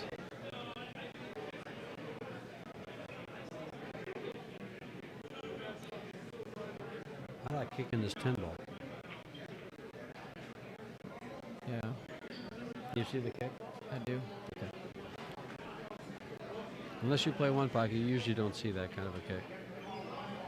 And Chris likes it too. Chris saw that kick. Yeah, he plays one pocket. George, I want to really thank you for making the trek up from Tucson. Really appreciate having you here. And I'm just learning a ton listening to you and Trace go back and forth on these shots. It's a lot of fun. Trace and I have been playing one pocket against each other for a long time. One of the biggest tournaments I played when I first started, I don't want to say first started playing pool, was when the first big tournament I played. Trace was my first opponent, and we were in Las Vegas at Qtopia. Come on, man. You can't tell that story. What a band. Yeah, well, I'm not going to tell it all, okay? And he was the very first opponent I had at big 9-ball tournament. Texas Express. Yeah. And we had a good time. But that's one of the times I met Trace, and see, that's all I was going to tell. I didn't. Who no won, outcome. Who won that match? I don't remember. Look at this. Look at this. But he's got the 10 ball. Yeah. Yeah, he had to rip it, didn't he? Yeah. Wow. But I think that was that the first time I met you, or did I know you already? No, I knew you. Played. Yeah, I knew you. Yeah.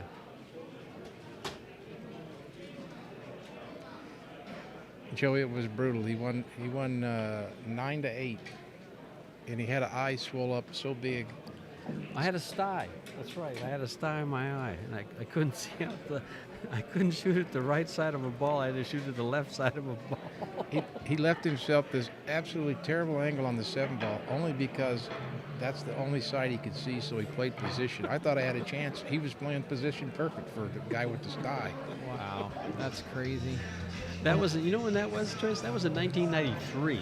Yeah. Back when the Qtopia was going. Yeah. Freddie Garino, Mary Kinniston. Yeah. You know, we had a bunch of killers in that tournament. Hey guys, I want to take a second here and thank the sponsors. We got Mike Gwynn from Realty One. Really appreciate Mike's support. If you guys have any real estate needs, if you're looking for a vacation home in Arizona, or even if you're looking for a home where you live, Alaska, wherever, Mike's got a huge network of realtors, and he can help get you connected with the right one. Also want to thank 1PKT. That's one of the hottest brands out right now. Avery's actually wearing that shirt tonight. Scott Frost is a part owner in that endeavor, and 1PKT is kind of taking the world by storm. I want to thank them for their sponsorship. Also, Melina Mike. If you don't follow Melina Mike on Facebook, I don't know what you're doing, because Melina Mike's got all the inside information. He knows about all the matches coming up. He does raffles, everything. Check out Melina Mike. Also, I want to thank Mark Griffin with OBQs. He actually gave an OB shaft. We're going to be raffling off an OB shaft for the folks that donate to the commentators in this event. So each $5 donation gives you 1 entry into that raffle, and $20 gives you 5 entries into that raffle. And it's an OB shaft of your choice. It can be their, Phoenix shaft. It could be one of their carbon shafts. You get to pick it. Also, I want to thank Adam Kroll with Big Time Threads. Adam has stepped up. He's got a box of goodies here, and I'm going to be giving away quite a few things over the weekend. So Big Time Threads for all your screen printing, manufacturing needs. Also, I want to give a shout out to Griff's in Las Vegas. Amazing room up there. When you're heading out to Nationals for any event, any of the league events, check out Griff's. And then also Tony Chohan's Game Tight Apparel. Check out Game Tight Apparel. You can connect with Tony Chohan online, even though he's a professional player and you'd think he wasn't accessible. He's actually very accessible, and when you order something from him, he'll message you on Facebook. He makes you feel like you're his new best friend. So hit up Tony Johan, Game Tight Apparel. And then also a big shout out to Bull Shooters. I want to thank them for hosting this event. Chris wanted to have the event here because of this table. I believe, Trace, is this the table that Scott Frost won at the Derby City? Yes. This is the table. Used to be over at Colby's, and then he moved it over here when Colby's changed owners. Yeah. And then Mike bought it off of Scott. Yeah, so thanks again to all the sponsors. Really appreciate it. All you guys on the stream, appreciate your support. And back to George and Trace. Well, it's game number 7. Chris just broke it. But in regards to what Joey just said about Griff's, it is one of the premier establishments in the country. Don't forget to take some chips when you go to Griff's. They stack it up pretty good there. Yep. And take a lot of chips. And Weeze told me that they expanded. Yes, they did. They expanded to the north side of where the bar was, and then they expanded south another section. And so they've moved like a lot of their bar tables back there. They've added some more big tables, so it's even bigger than it used to be. Awesome. One of the things about Griff's, Jack, your burritos coming ready up, from bar, Jack. coming up in June, you're going to have the U.S. Open, the one pocket championships, along with the bank pool championships. And then in September, Griff's will have the U.S. Open 10 ball and the 8 ball. I think that's like the 13th, because the first 10 days in September, they have the event, the CSI Expo, with all the league players, and the Diamond Las Vegas Open, and then the Predator World 10 ball. And right after that, the pros go to Griff's and play in the U.S. Opens. George, Yes, sir. when we were yakking, who broke these balls? This is Chris's break. I thought Avery had first break. No, Chris had first break. Oh, that's right. That's right. And Yep. so whenever the score's even, Chris will be breaking. Okay.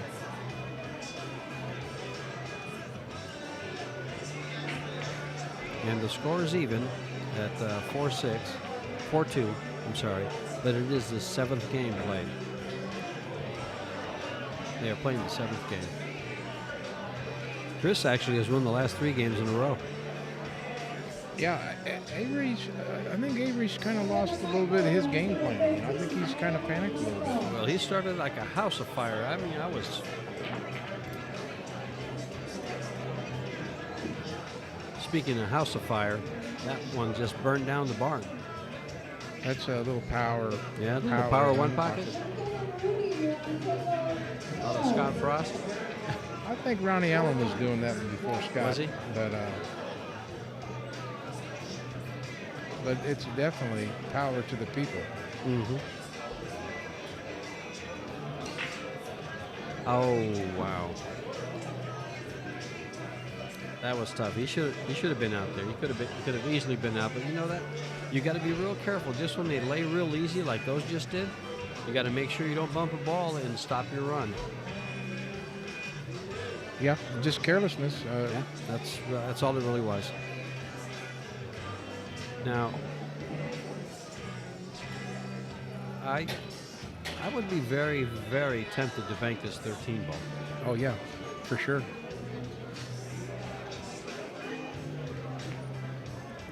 What, are you trying to get on the 3 ball next? No, I'm going to try to get on the 12 ball next. I'm going to come in tight to the corner. Actually, he's going to hit the 11-1. One or the other. But if he can just rub it off the bottom ball there, then yeah.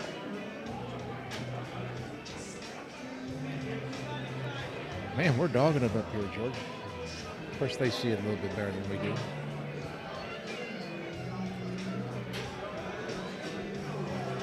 Well, you know, that is one place I don't dog it very often, and it's in the commentator booth. In the booth. I might not call them right, but I never miss. I got to tell you that our producer's dogging it right now. I'm on it. 3-2 Chris in this game. Or 3-2 Avery in this game. 3-2 Avery. I'm dogging it. Tell another guy you dogged it. You're snitching on the producer, and it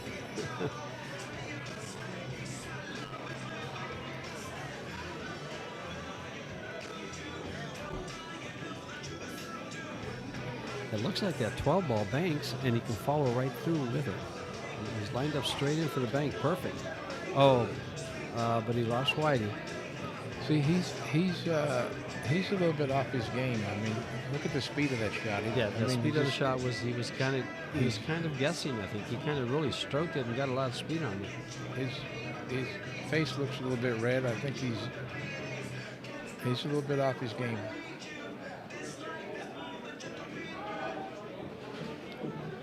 Actually, he moved that 9 ball to a good spot because now he can play shape on the 9 ball, possibly after the 8. I'm actually going to try to hit the 11 ball here. I'm going to go up high. Try to go up high. Off this roll. What are you going to put on this ball to go high? Right low.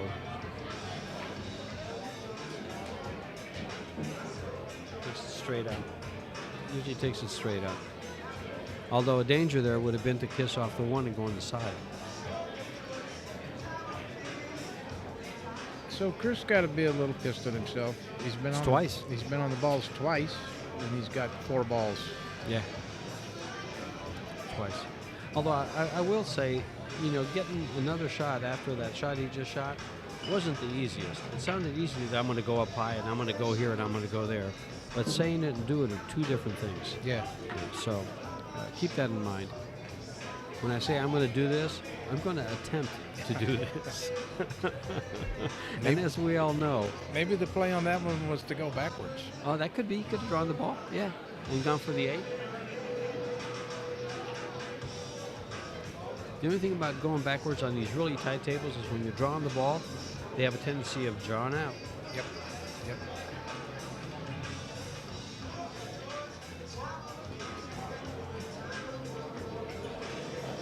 Well, it doesn't look like the banking lanes are open.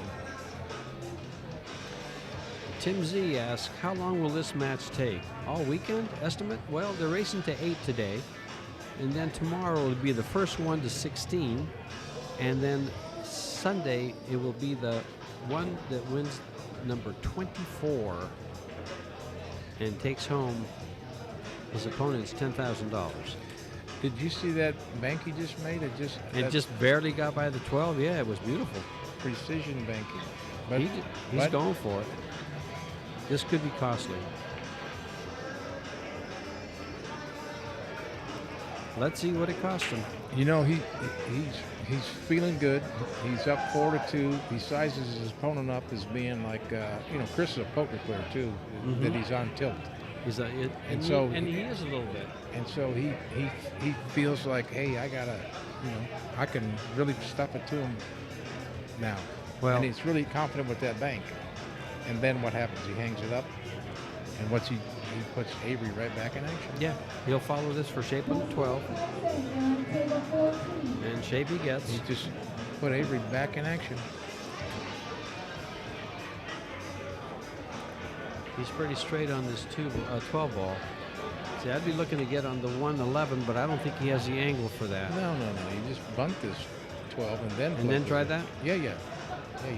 You can't power them balls in there. And this he could draw. This he can draw over to the side pocket. It's going to be a great shot, but he can get there. He's not drawing. He's following. Yeah, that's why I'd rather draw that than follow it.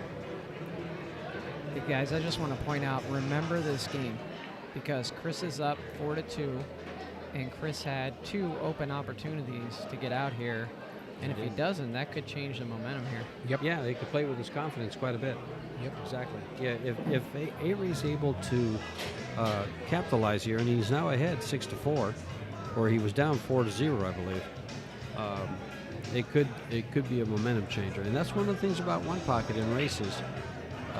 A game like this can play havoc with your mind. Real nice cue ball there. Mm-hmm. I think that just goes to show you the difference between Chris's approach to the game and Avery's approach to the game. I think if the conditions were reversed, Avery would have never done that. He'd have just put Chris's ball in and played from there.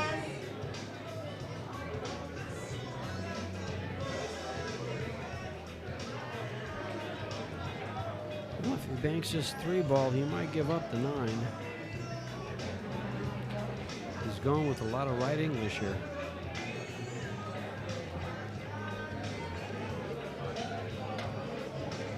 And actually, I think Avery's going to go for this 9.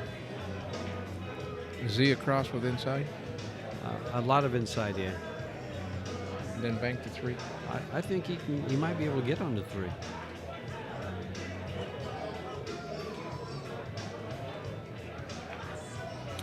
Well, he's doubling them up. That's actually pretty creative. I never even thought of doubling them up there. Avery did.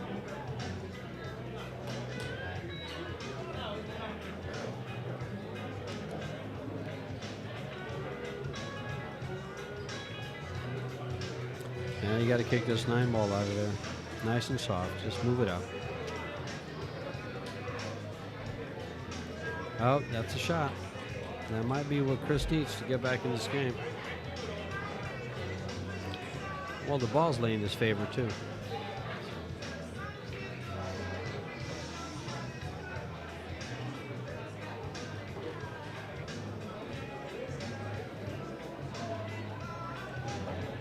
Well, we want to thank you guys for tuning in. 143 people in the chat. And hats off to you. Thanks for joining us and sharing our Friday evening. Hey, we're going to be here all weekend. That's right. Start time tomorrow is 4 o'clock. Start time tomorrow is 1 o'clock. 4 o'clock. 4 o'clock. Oh, you're a flyer. George, you can come in and get some practice on the mic at 4 o'clock. Okay, I'll do that.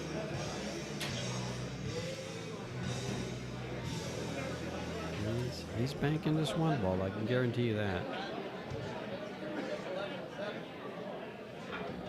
You rolling or are you playing with speed? I would roll the ball. I wouldn't have fired. I would have just rolled it. Yeah. Is he going to try to twist this around the 11? I don't like it. But I'm not shooting. I like kicking the 15. He's gonna two rail it. No? I like kicking the 15.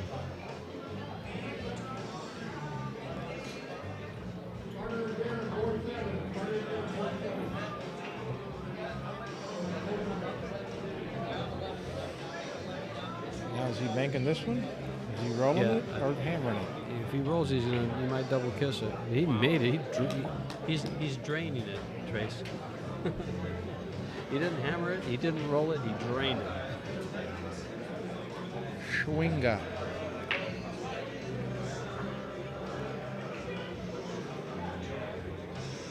Hey, I want to ask you guys a question. I noticed that Chris is using a carbon shaft, and you don't see a lot of 1 pocket players. Yeah, a lot of them prefer that maple shaft because they can do certain things with the cue ball. You know, what are your thoughts on the carbon playing 1 pocket? I personally have tried the carbon fiber, both the Predator Revo and the Synergy, and I like it for rotation. I stopped using it because of the 1 pocket, the side spin. I cannot adjust. I can't make the adjustment to the real soft side spin shots. I just can't make it. But for power, the carbon fiber is so nice. But I'm told that once you get used to it, you'll like it.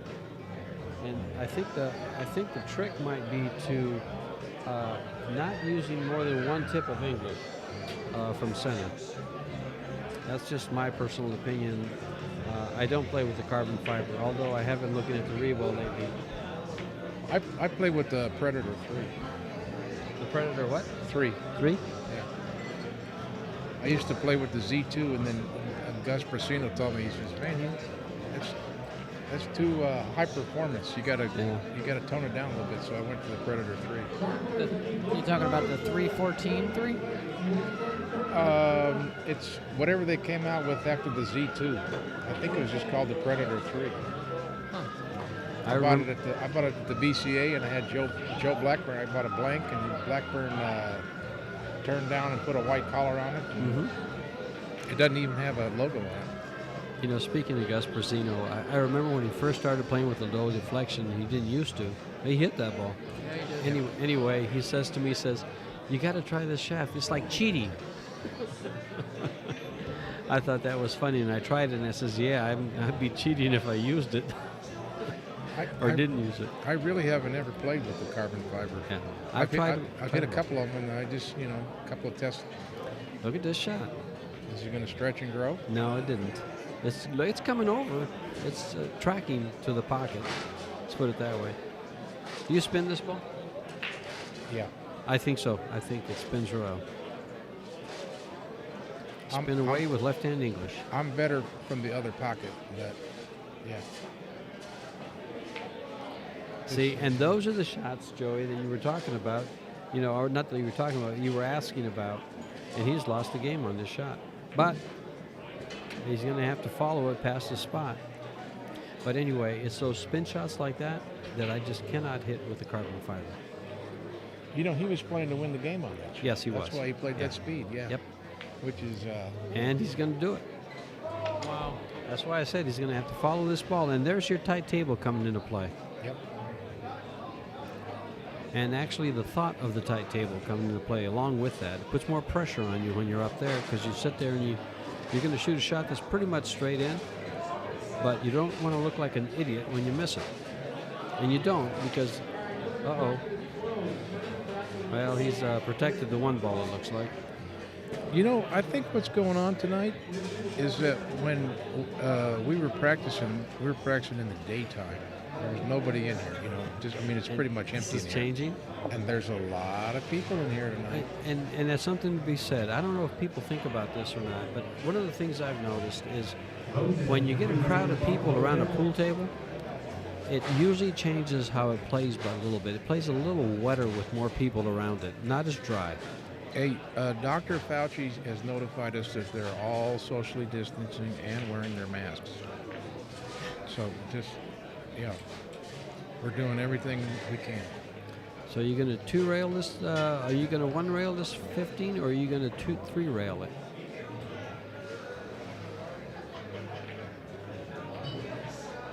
That's a strong, strong, strong shot.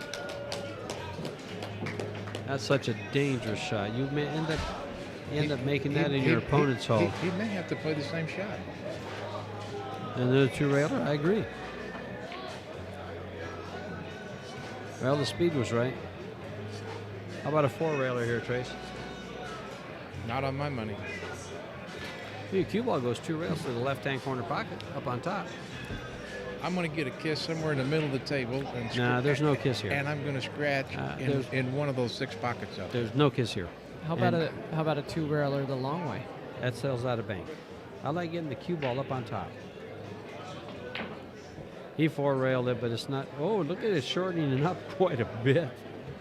You know what I like doing on that? I like just spinning that ball over and putting the cue ball up in the on corner. The top, yeah, and with speed. Yeah, I agree. That's good too. But there's certain shots I shoot four-railers on, and that may well be one of them. For 10,000? For 10,000? For whatever. I'm crazy. If I think I can do things, sometimes I just get up and do it. You want to play next Wednesday, George? And Tuesday and Thursday.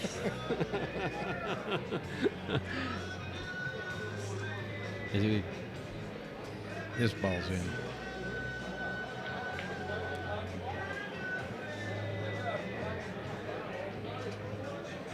Oh, I thought he just won. I thought so too, because the cue ball would end up in exactly the same spot it's in right now. And you can control the speed better. Yep. I mean, it's pretty good speed there. But he hit it very, very well. Yeah. But I still think I like the one railer. Uh-oh. Oh, there you go. You just two-rail this over to the left-hand side pocket? They look like Jack and Jill going up the hill.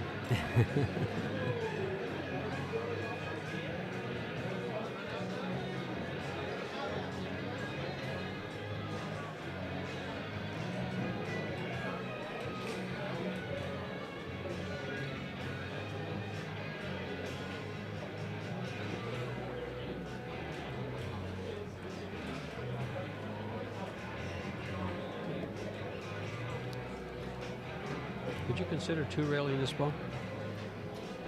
I'm just gonna I'm just going two. to I'm gonna. What is he doing? Oh, banking it over to the side pot, to the side rail. I would have two railed it up to my corner and then gone back down by Weasel's corner. Right. See, I would have two-railed it to the side pocket and the cue ball in Weasel's pocket. Oh yeah.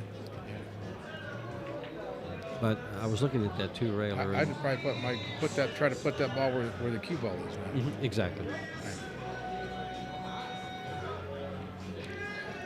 This one's a kiss, isn't it? Two rails. I'm just going to pocket the ball and put the cue ball in the corner. But he looks like he's trying to two rail it. It's a kiss, isn't it? Well, it could very well be. I'm not taking that chance.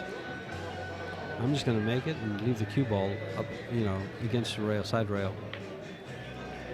And he'll just go ahead and shoot it and make it. It's in there. Newt. Wow. Well, let's see what kind of speed he uses on this shot this time. Yeah, you kick it out. Oh, I thought Nice. maybe he was going to try to cross it. Oh no, I would have shot it just like he did. I would have liked to hit it a little fuller than that though, so that it goes more towards the corner pocket.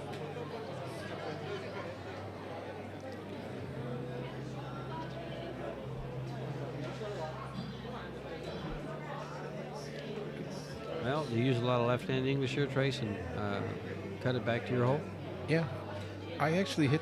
Might be one of the only long rail banks that I actually hit kind of good. That you kind of like. I don't like it, but I just happen to hit it good. Well, you just go to the outside of the pocket with a lot of left-hand English. I mean, outside of the ball. Yeah. Yeah, and you can just kind of like lay it in there. Yeah, and your cue ball goes two rails. It stays up on top.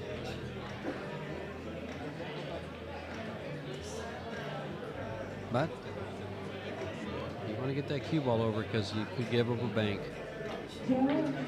Too much, and it's going to come up and sell the ranch, I think. The ranch it did, and that's 4 games in a row for Chris.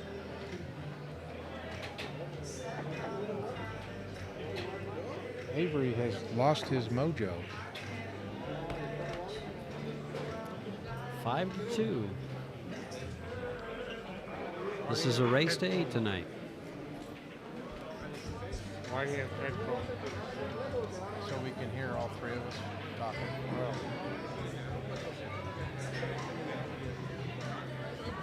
Hey, I talked to Paul about doing a dart tournament down there. Are you going down to Tucson anytime? No, I don't think so. All right.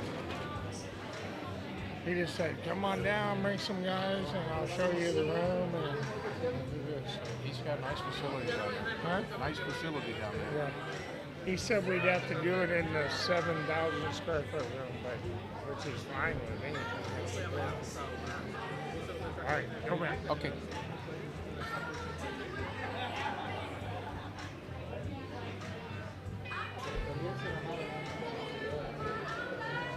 Not a lot of open balls out there on this break. No, it broke a little.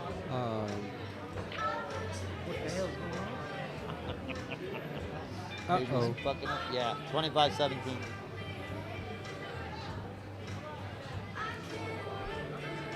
What did he try to do there, George? I didn't see it. It looked like he was trying to remove that ball, but the ball came 2 rails and hit the stack and opened up to 3 and left him straight in. He stuck the cue ball against the stack. That's what he was trying to do. Was remove the ball, have it come over, and leave the cue ball in the stack. When you're struggling, this is what happens. You get a nice wide open shot, and you just that little being behind just won't let your stroke free. Mm-hmm. Can he hold the cue ball against the 9? Stefan, your boom is right in the front bar. Stefan. The 9? And 2 rail into the 2 balls in the bottom, or one of them. Lopez. Yeah, something like that. Something like that. There you go. Real nice shot. Real nice. Yep. I don't think you can see the fifth. That was a great shot because it turned out real nice. The 1 ball got in a very good spot for Avery. Came back up and just took everything away from Chris. So he's got balls high on his pocket and he's got a ball low. on the rail, bottom rail, 2 balls on the side rail. They play to his pocket, and Chris can't touch them. They're all protected.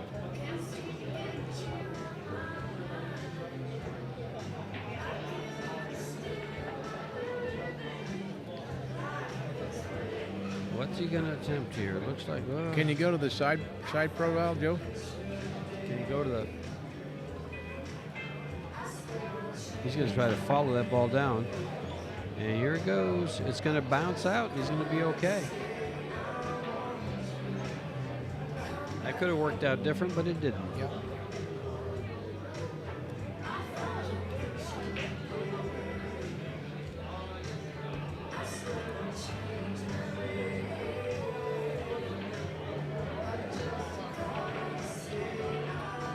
I'm not sure how much one ball he can hit here. I would look, if I had the angle to do it, I would try to go 2 rails between the 9 and the 6. Off the 1. Just cut the 1 to your hole? Yeah, exactly. You're not trying to make it, you're just trying to stuff it over there? Just keep it there and protect it. But I think he hits to hit too much one ball. Yeah, that's not a good course of action for Avery here. No. He's being very aggressive, and he's trying to make something happen. If things continue this way, he is not going to have a good sleep tonight. Because he's going to be thinking, I should have done this, I should have done that, I shouldn't have done that.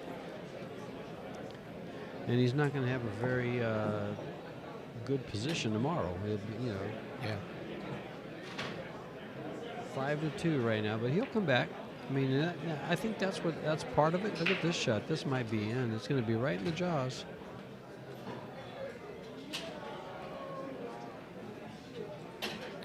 With full insurance. Who's his insurance man? It's not Mike Gwynn. He's a realtor.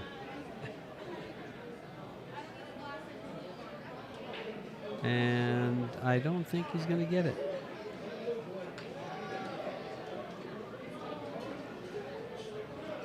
And the penalty for that is spotting 1. Say goodbye to your potatoes.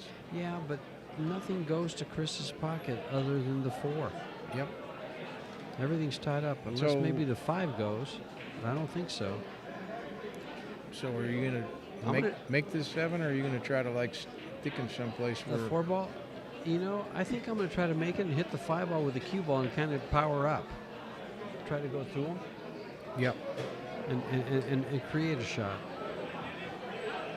He tried to freeze him there on that 513, didn't he? Yes, he did. Yeah.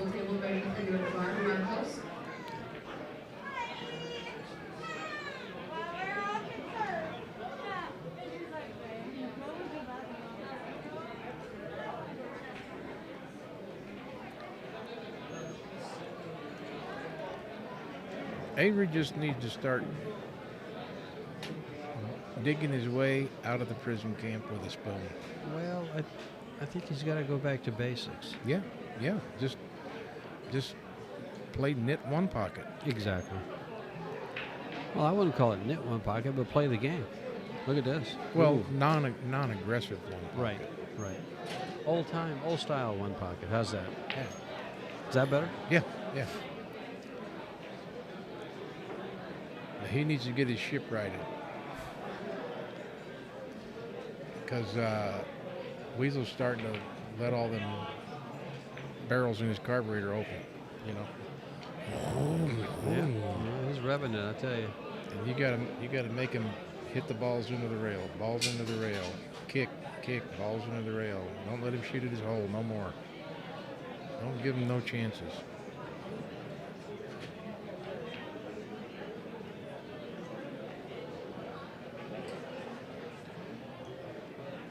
Good cue ball. Tim Z wants to know if we're ever just click on if the stream goes down, we're sitting there talking and there's nobody listening because we're off stream. We did it a little while ago. Our internet went down and we're sitting there yakking away, and Joey tells us the internet's down. And then we thought we were up, and we started talking again, and the internet was still down. So yeah, we do.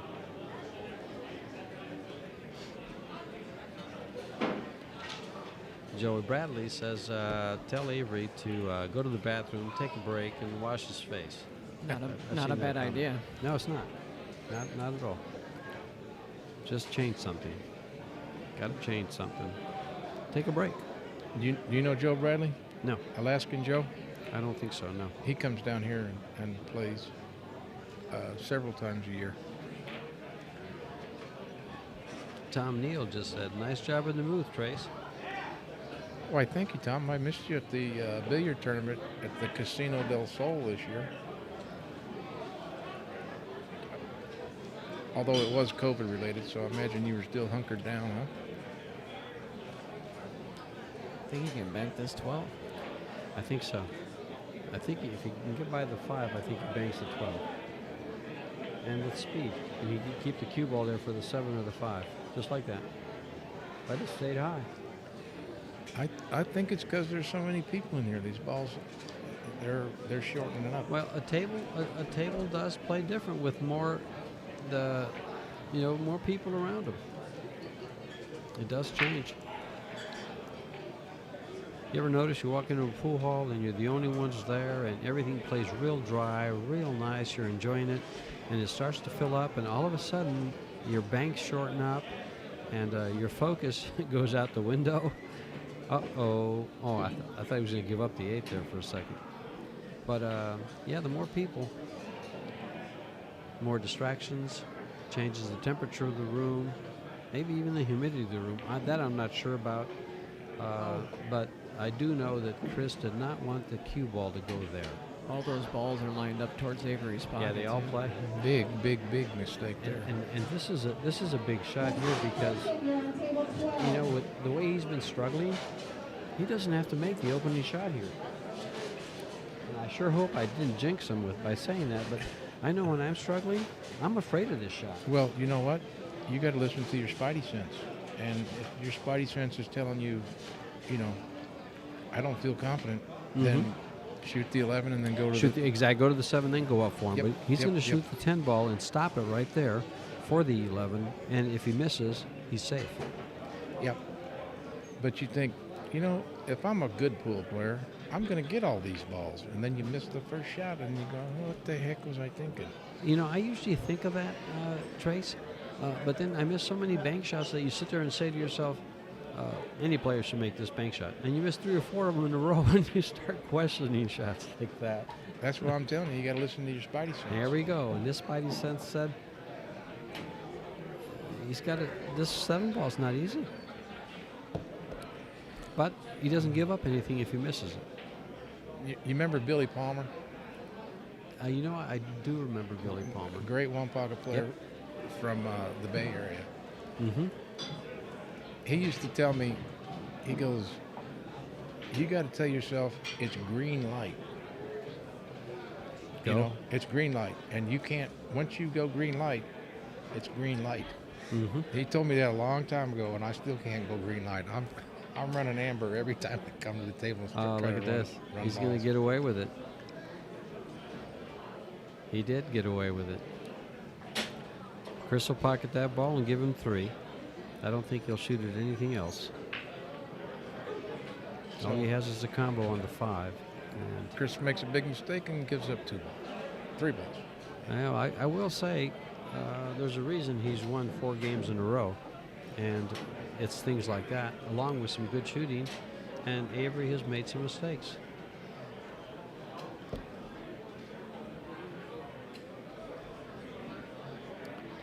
Banking the 14, overshoots it, and now will he shoot the 5 ball? Adam and Michael, you're on table 14. There's probably no position if he shoots the 5.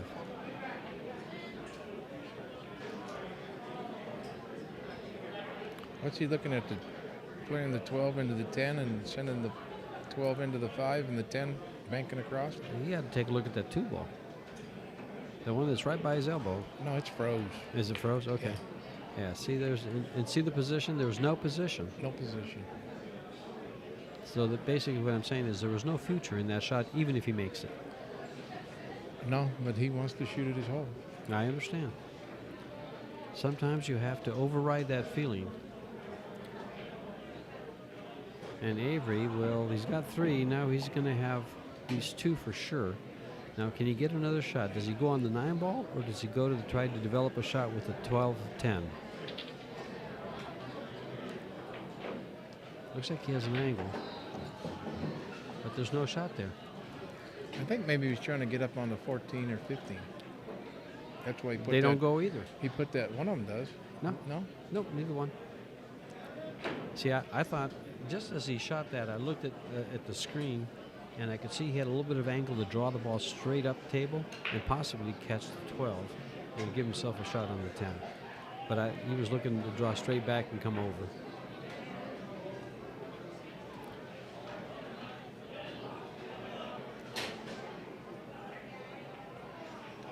What have we got? 5 balls to 1. Mm-hmm. Now he's playing that combination. Yeah, he's gonna Carom Bank. yeah. Almost dunked his donut.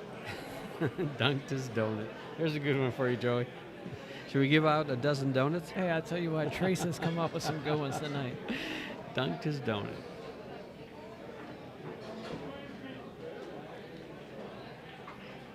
Just think of the possibilities you have with that statement.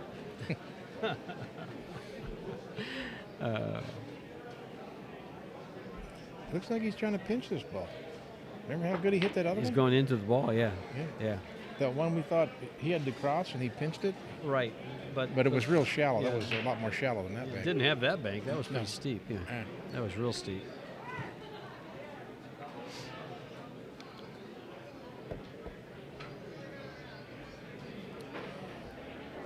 Islandman, I don't know who Islandman is, but he says on a scale of 1 to 10 in banks, these two are at a level 2.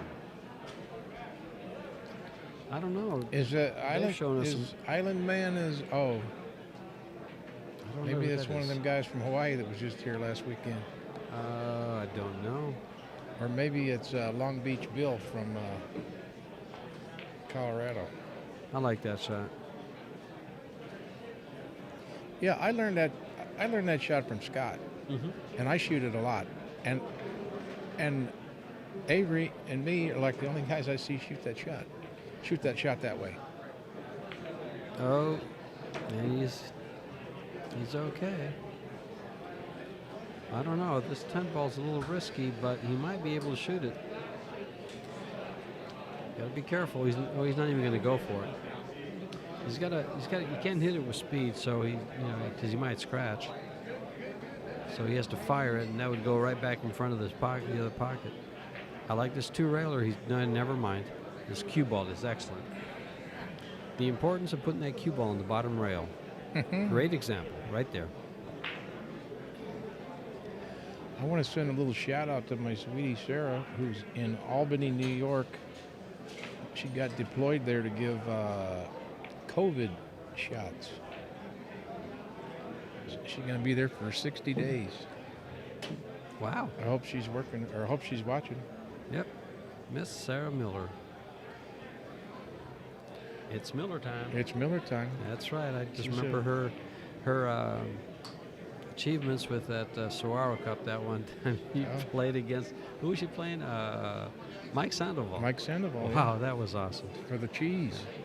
Yeah, I didn't really like that too much. Saguaro Cup? Yeah. You did all right in there. I was on Mike's team. Oh. Well, Sarah did well. Sarah played amazing. Yeah. Surf topics. You ask, what's the head string rule? The ball's got to be completely out. Every bit of it. And the cue ball's got to be completely behind. Mm-hmm.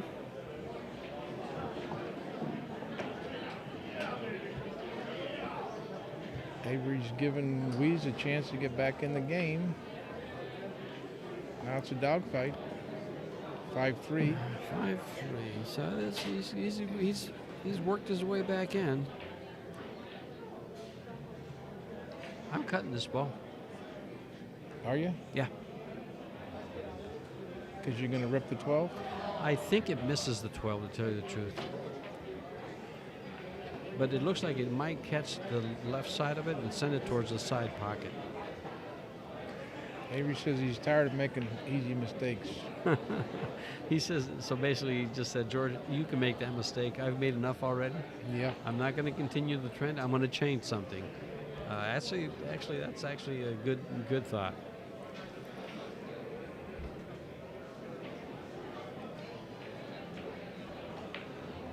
Not turning. And this is a nice bank. I thought he'd play that with more speed. Yeah, to get it all the way up. I agree. Perfecto and Peter, you're up on table 12. I thought he could come over there and maybe open up that 9-15. That was a good try. That was a real good try, but I think this 9 ball goes. But yeah, well, sure it does. But what's with Avery's speed? He keeps making those banks like that. He's hitting them he's powering them instead of just laying them open. Yeah, when this started, his speed was excellent. Remember that? His speed was excellent on all his shots. I mean, he just hammer house of horror that bank. The last 2 banks that he's banked off that rail. This ball did go. Oh, don't look up there, Chris. You're better off not looking up there. 50 forward. He might bank that 13 ball. He can get his whitey zigzagging through there. Oh, he didn't. No, and then now Avery has a shot on the 15, but it's not without danger. What was Grady used to say all the time? Fraught. Something fraught with peril. Fraught with peril. Fraught with peril. Well, Avery's got to shoot at this.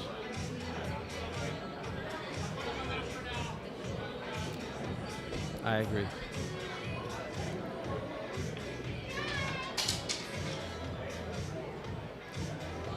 Oh my Lord. Oh. Hey, guess what? The rolls are changing a little bit. Yeah. He overcut that ball, and then he didn't get position on the 6. If he would have made the ball, he would have had position on the 6. Right.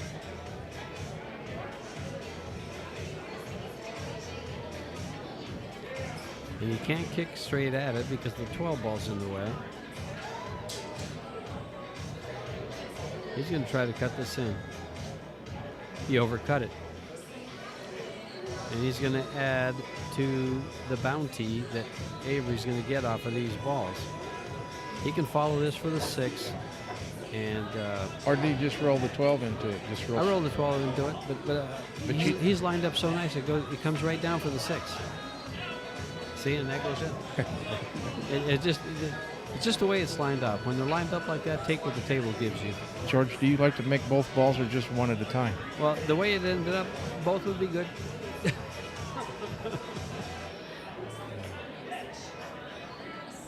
And we got a match. Avery wins the 8th game. 5-3. Chris leads in games. And I believe it is Avery's break. Guys, I just want to give a quick shout out again to some of the sponsors.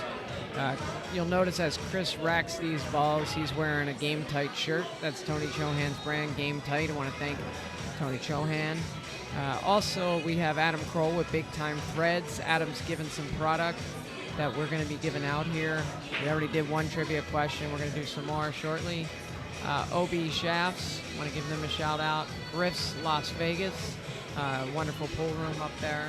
Chris is going to break here and kind of hit it fat.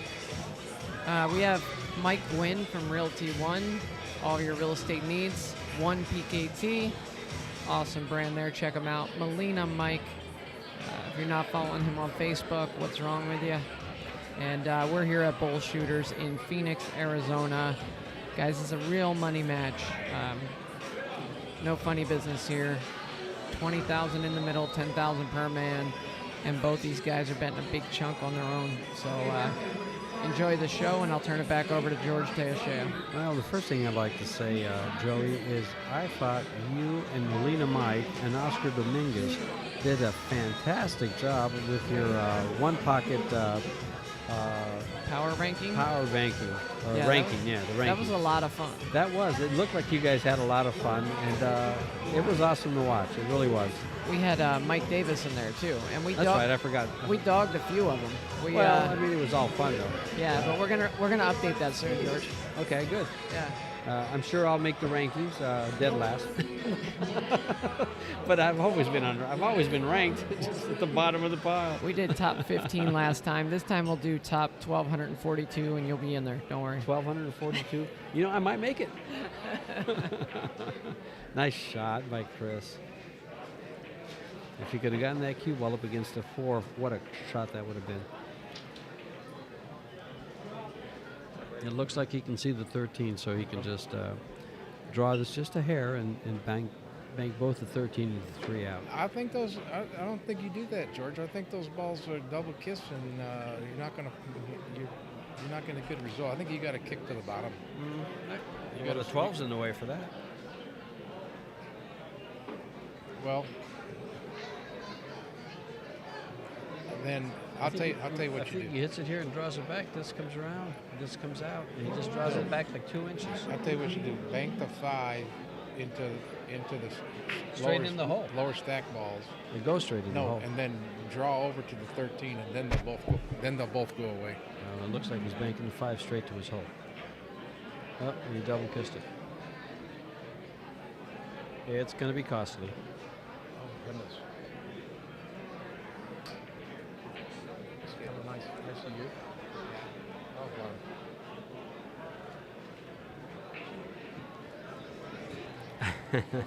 Ryan Fedora wants another one pocket update.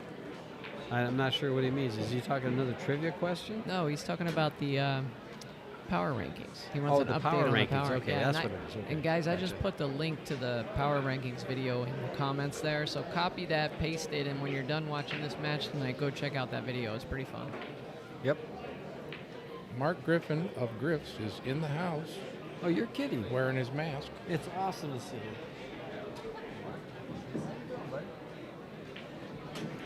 Weasel with a bank that wasn't free.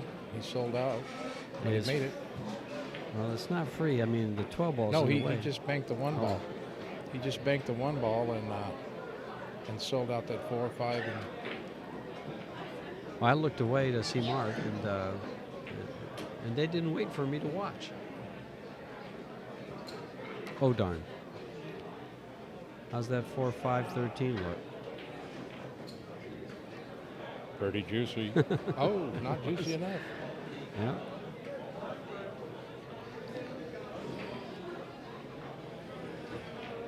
All right, Avery, get your thinking cap on. Can you go off the 12 and pocket the 13, or can you go off the? Well, he has to elevate for the 2 ball, but That's the kind of shot that if you shoot it one way, I'm trying not to shoot the 5, hit the 5, and then if you go the other way, then you miss the 13. You know, it's like that touchy, that little thing. Right there. Well, you're a 3-rail. You're a 3-rail, 3-cushion guy. Do you 3-rail kick the 13 in? I like that shot. You like that shot right there? Unless he can see the. He can't see anything. He is between the 6 and the 14. He's surrounded by green balls. As Dr. Seuss would say, green eggs and ham. Can you even talk about Dr. Seuss anymore? No, you can't. I just, as soon as I said that, I said, oops, you better shut up. This could be disaster. Oh, he's hit it just right. Wow, what a shot. And the 15 comes up to protect the 13. Again, you got to look at that 9 ball might be blocking the 3-rail kick. Just the way it sticks out.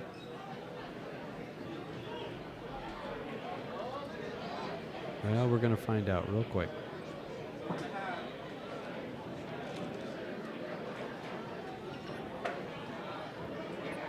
It is not, and he hit it just right. Nice shot, Avery. Very nice shot.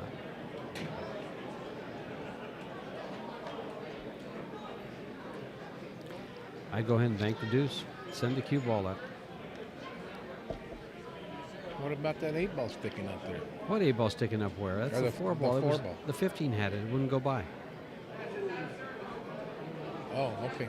I'm looking at the screen. You're looking at the real life. Yeah, I'm looking at real life. I'm a virtual guy. Now, do you go up and down here with a 15?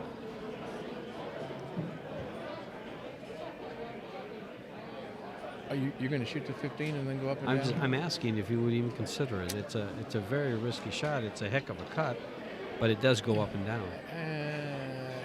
No. Yeah, I wouldn't either, but I'm just asking. No. I actually played that shot on Eric Young centuries ago. And he just said, "You have balls of steels, dude." I wonder if he remembers that. Just like that. When I came down and got out. And he might too. Look, he took all that risk. Look at that. Look, he took all that risk, and he don't got a shot. He's playing from behind. Behind in the match. Got to get free. Shoot the shot great. What happens? You don't get a shot. Well, I'm going to try to put that cue ball behind the 12 and just send the ball in front of my hole. Yep. Just like that. Yep. Awesome shot. He's listening to you, George. Well, is that why he asked for the earphone?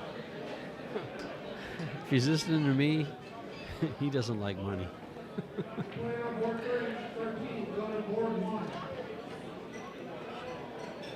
Good response from Louise.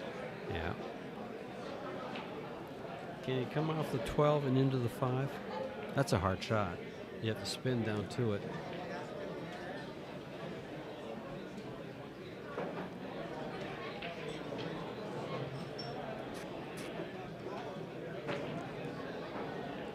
I wonder if he can kick into the 5.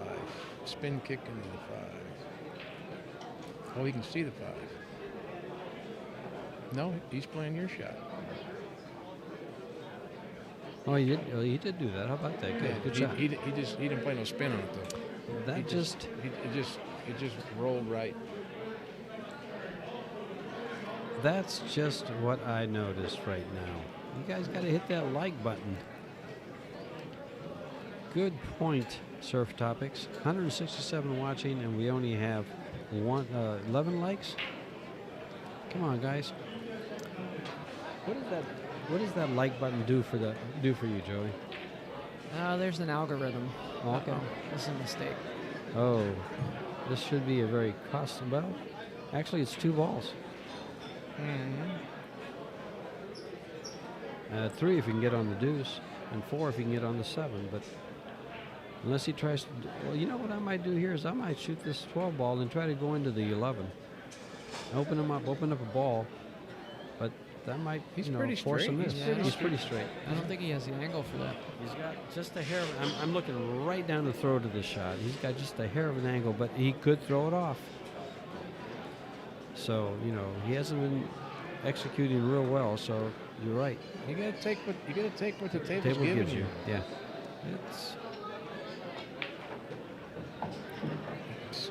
Well, he didn't take what the table was giving him. Nope. Then he don't get the 4 ball. Nope. I mean, maybe he gets the 2, but he's not for sure. Well, with his speed lady, will that come down and give up the 5 is the question. Yeah. He can't hold it against the rail, I don't think. He's gonna hit it with some pace.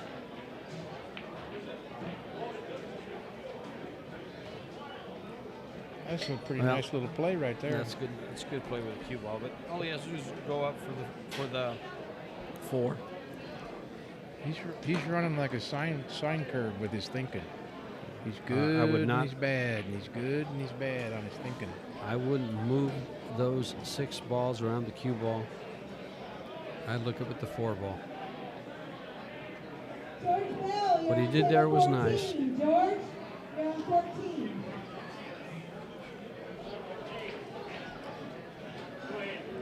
We got a pretty nice crowd gathered around here checking out this match.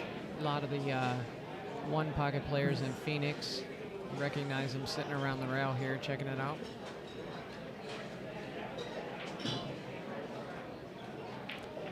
Yes, we do have some players here, don't we? George, are you going to play the 4 ball rail first to your hole? No. I'm just going to, well, he needs the balls, so I'm just going to go ahead and pocket. Wait a minute. Which is Avery's pocket? Left. Okay, I was just going to pocket that ball. Yep. I need it, so I got to get it down here. Yep. And I think that's what he tried to do. Joey, this is a crazy shot for you, but how would you like 2 rail kicking the 2 ball? That's a San Jose Dick special. Yeah, I like that.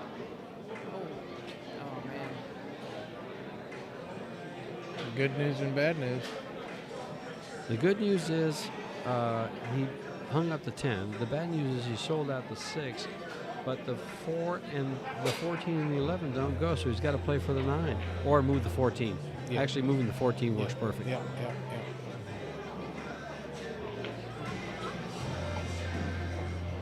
He moved it all right. Yeah, not enough. He moved it the wrong way. Yeah. No, it would have. Had he hit it a little stronger, he gets it out of the way and clears the 11. He would have liked it.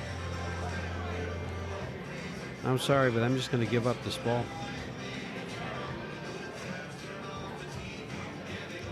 Unless the 2 ball goes, and I don't think it does. Yeah, he's just all he's going to lose is position. I mean, he's not going to. Weasel don't have any super offensive shot from hanging in his hole. So you're saying you wouldn't shoot at the 10 ball, you'd shoot at the 9? No, I shoot at the 10. Yeah, okay. No, I agree, because the score is 4-3. This is going to be 5-3. You're not out of the game. You can lose the game if you shoot at the 9 and miss. Yep.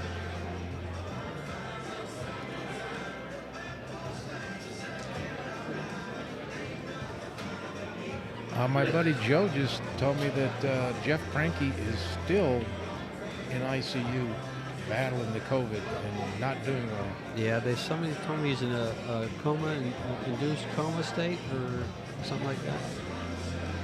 Longtime Phoenix area player, the roadie from North Dakota.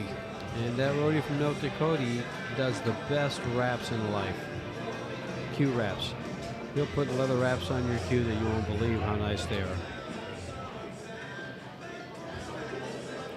If anybody asks me for who does wraps, that's who I send them to. Who was it? One time David Lee was looking at a stick. Somebody said it was a balabushka, and they looked at the wrap and they go, "Oh yeah, that's a balabushka because look at the wrap."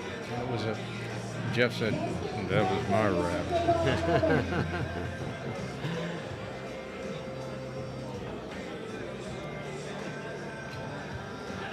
Look at this shot.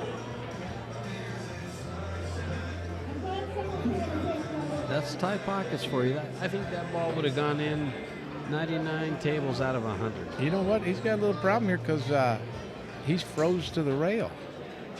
Well, don't you shoot this with left English? I mean right English? Yeah, but I mean, this ball can get away from you. Yeah, it can. It didn't. Got past the point nicely. He knows how to do it. I'm pocketing the 4 ball. Although, you know, pocketing that 4 ball, it's no picnic.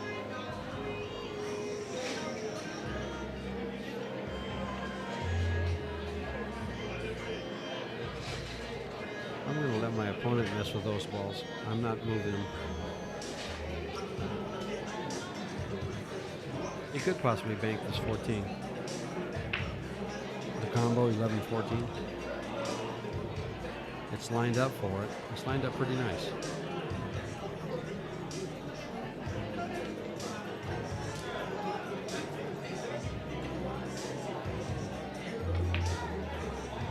But look what happened. What could go wrong with that shot? Well, you know, that's...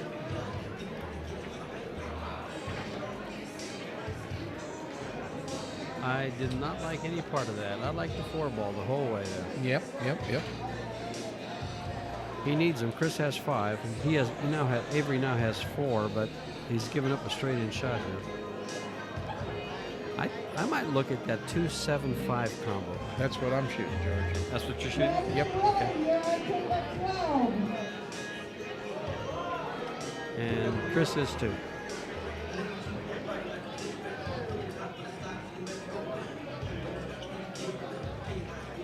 Yeah, he's got the 2 ball up there now where once Avery moves the 5, he'll bank the 11 or the 2 ball. I don't know if Avery's going to move the 5. I think he's thinking about banking the 11. I wouldn't, but that's what I think he's thinking. Bravo, Mackenzie, your food is ready at the bar. Arisman, your food is ready at the bar.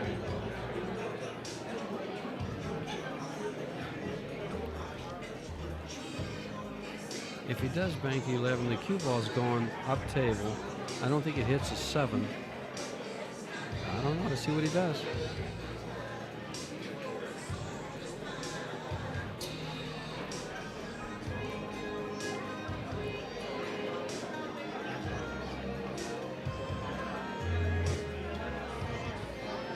he was still way in the game.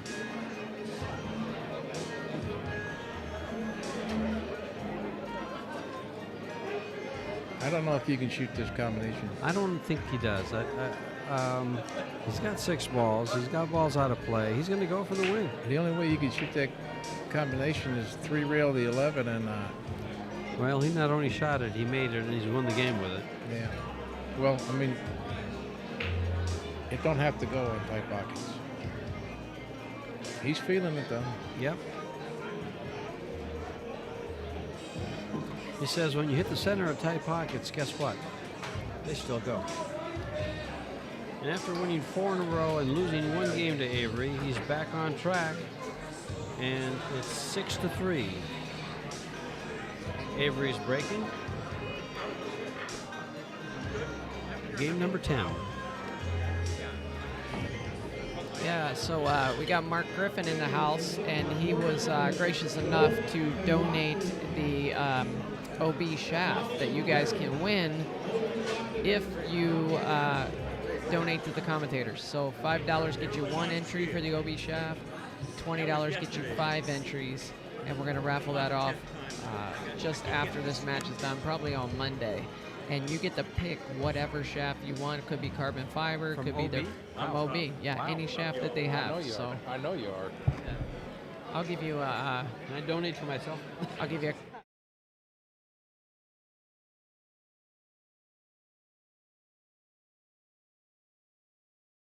That's all. Wow, that's awesome, generous of Mark, and we really appreciate you guys for being here, for those likes on the YouTube. Hit that like button, and for your donations and your support. And go out there and take a look at that Pool Player podcast. I'm telling you, you'll be a lot happier than Chris is right now with that scratch. That's a quick turn of events.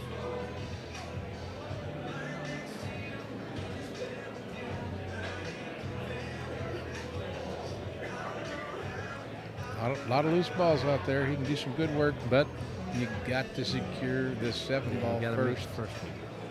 And it's just a stop shot. You got to make it a stop. And it's a big pocket. The 1 ball's there. He doesn't use any part of it. He hits it dead in the hole. Swish. And he's off and running. I play shape for the combo. 3-1. Next. Oh, he's going to come around for the 14. That also works. He got on the wrong side of it. But he'd go to the rail and come down. Yeah, he can force Yeah, that turn. he can force it down. And still, he has that big pocket with the 1 ball there.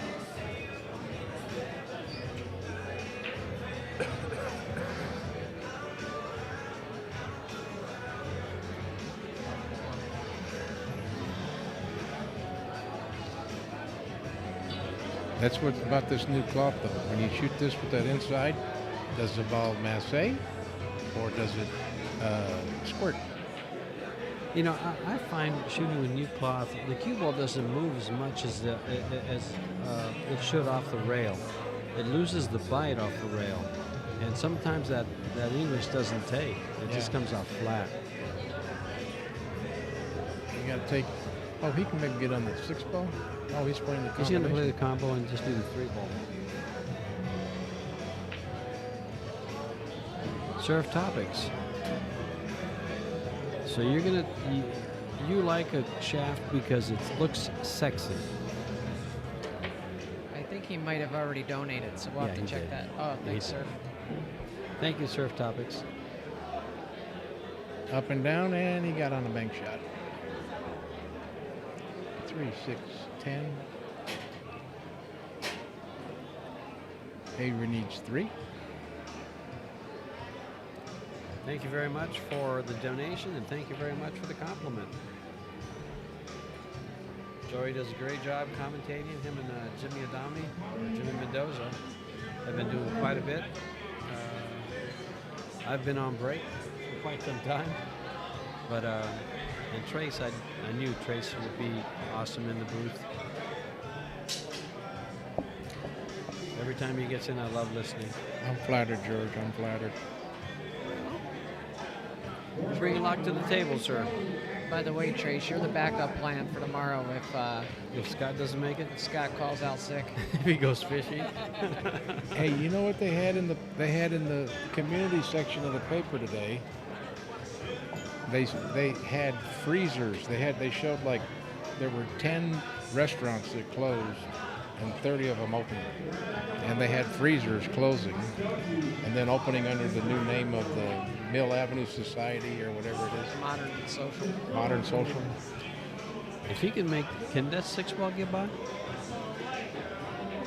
I really can't tell. Okay. Yeah, he's looking at it real tight, so I know the 2-ball doesn't go, so he doesn't. If you got to look that hard right now. Yep. You make the ball. Your opponent has 5 balls. If he can make the 15, then he's okay to shoot it, but he still can't get anything else afterwards. 12 doesn't go, does it? Yeah. Oh, okay. Now, do you attempt to make the 4-ball in this shot? Yeah. You just play safe for the 2. Yeah, I do that, and then I miss the 12, and I don't even rip the 4.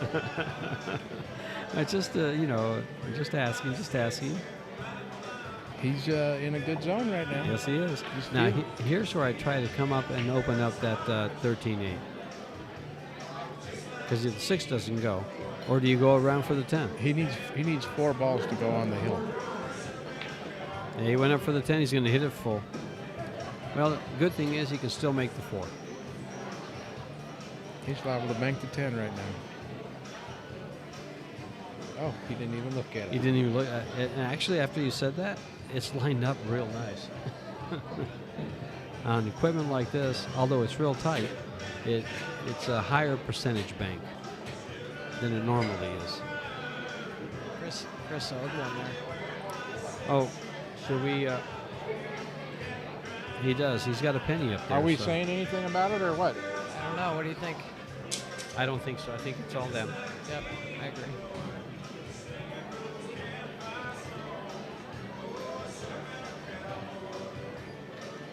Yeah, I learned a long time ago you don't get involved in somebody's games. But, they'll realize it, and then, they know what to do with snoozes.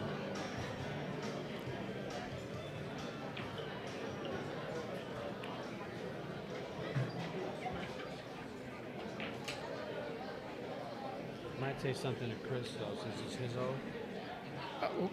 This what we should do is ask them when they get done tonight. How they want to do it? Whether they want us to say anything or not. Okay. Yeah, Yeah, that's a good idea. Good idea. Yeah, since we're not involved in the betting and things of this nature, and we're not really refereeing the game, he might see the penny now. He just did. See?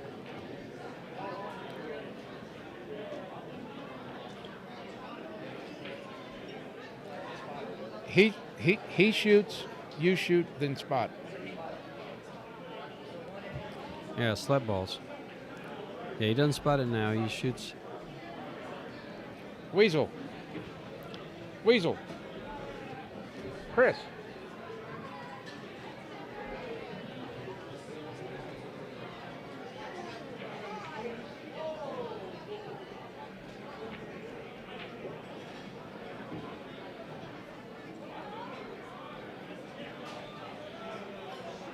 It's a funny comment from Michael Ortiz there. Said he hit it like he was late for a doctor's appointment. Oh, boy. Oh, boy. Our score is wrong. No, our 6-5. score's right. Our score's right. Chris still owes that ball. That's right. He's got a spot. Oh, yeah. I'm just dogging it. And he forgot again because he's given up another shot. Now he's got a spot. He remembers now. Yep, and now it'll cost him the game. Although he's got to make this 13 ball. Chris. I think he does. Do you want us to tell you guys that you owe balls? Huh? I think it's a good thing for the game. Well, okay, but yeah.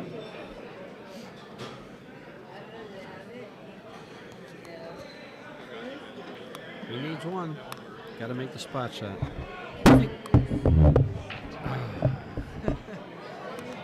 That just blew our eardrums. Sorry about that, guys.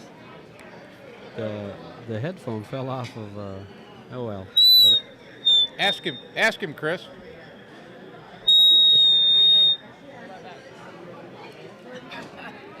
Trey, we had a little technical difficulties there. Sorry, guys. Oh boy.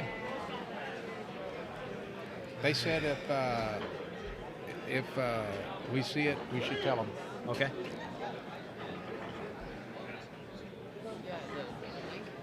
Yeah, let me.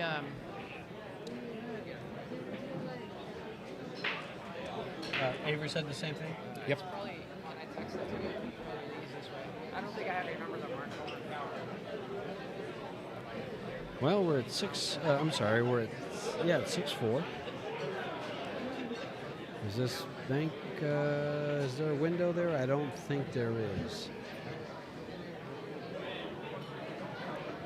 He's going to have to just hit that 13 ball and stop the cue ball right there on top. Yep. He's not going to do that. He could see more than we thought he could.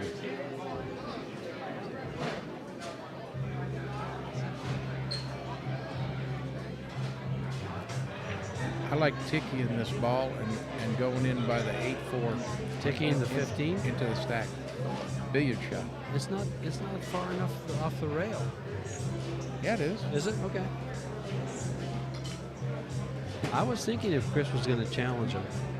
I was going to ask you, would you challenge your opponent with a straight in 9 ball? Yeah, there's nothing. Yeah, just you conflict the mind. You know. Yeah. He's thinking I should be shooting it, or you know. Of course, Avery's not going to shoot it. There's no future. Yeah. No. But still, I mean, he's in kind of a little bit of trouble here. You know? Yeah, he is. That 14's not easy to move. Yeah. And that's the ball he's got to be playing.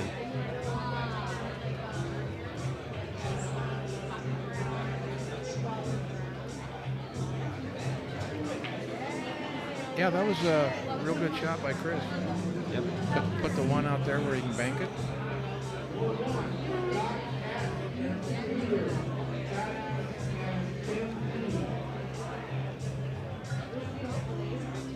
Looks like he's just trying to shoot and stop. That's all you had to do. Yeah. Hey, And look at this. Everything ties up on top and on the bottom. Just want to give a quick shout out to Dead Punch Pool there, my buddy Jay. Thanks for joining the stream, Jay. Appreciate it.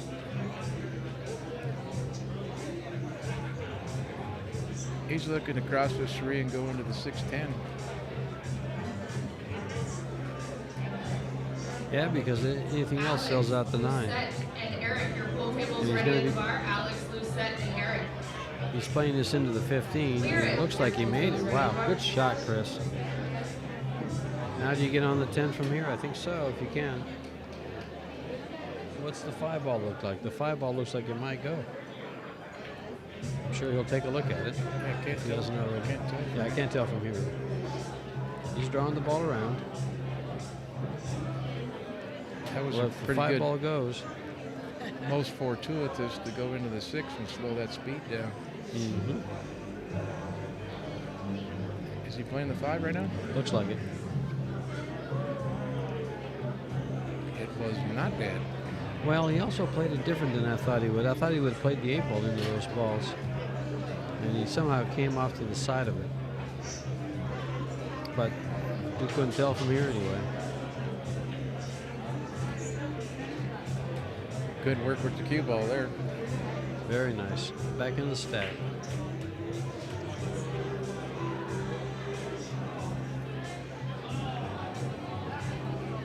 What, are you just laying on this 5, George?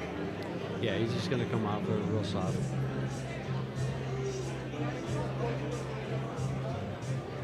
He would have liked to hit that just a little harder so it's open to his pocket.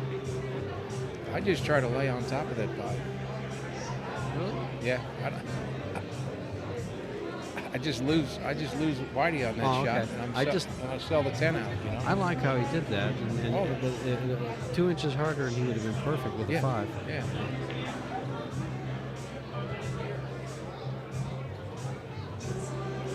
And looks like he's not going to let him see the 9. We got to see. Wow.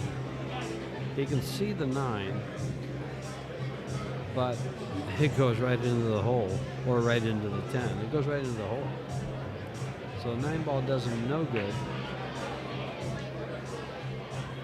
He's in trouble here. This 10 ball has him in a lot of trouble. He's going to back cut the 12. Oh, I thought he was looking at Ticky on the.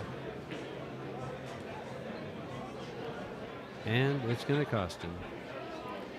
Fortunately for Chris, the only ball he can play shape on is the 6. Oh, actually, he can come over and go into the 4-8 and play shape on the 9. But it can easily turn into 1 ball. I can't tell whether the 7 goes too. I think you got to move the 9, but the 7 may go. Yeah. If it does, we're going to find out. Avery thinks it goes. Yeah. Even if it doesn't, it's going to be in the hole and he's going to be up against the balls. There it goes.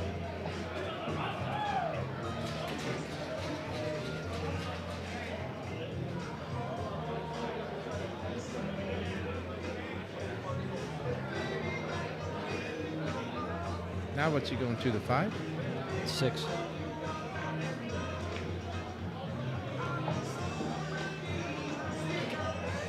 Now I look for a bank shot on the 12 ball. Just bring it back a little bit.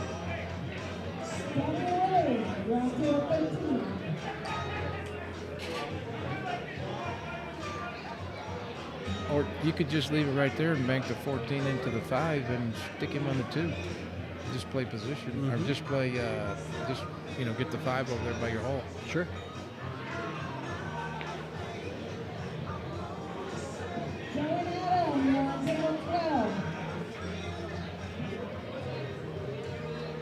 He's going with plan A. Well, I would like to come back more for that because that can get away from you and you might leave a cut on the 5. I'm not sure if he has a cut on the 5, but he's not going to be able to hold the cue ball on the rail. He didn't even bother shooting it. Look at this. Bank on the 8. Boy, those are the kind of shots that you try to do too much and you wind up, you didn't have to give a shot. Yeah, and the thing about it is, he didn't have to give up a shot there. It's unfortunate that you did give up a shot. But what I think is that he was really trying to get good so that he didn't give that 1 ball up for Chris to back bank to his hole. Okay. That could be. Those are the kind of thoughts you start getting once the guy starts making all these banks on you. You don't want to. You can see him making a bank from anywhere.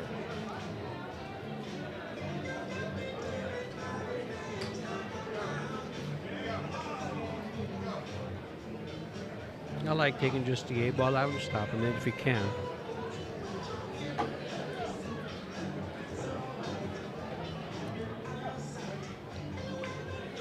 He's playing it with an increased degree of difficulty. Just like Nice cue ball. Just like in diving, you get more points.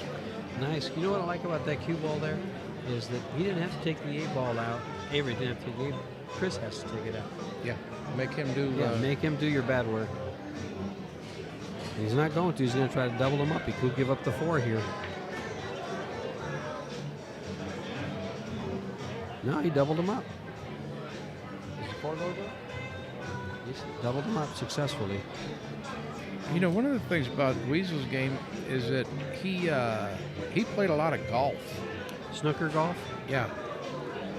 And so, like when he's banking to his hole, he's thinking about all of those little leaves. Do you leave it up or down? Yep. Which way do you leave it? Which I never think about. I'm always just trying to make the ball in the hole. But I think that he thinks about that.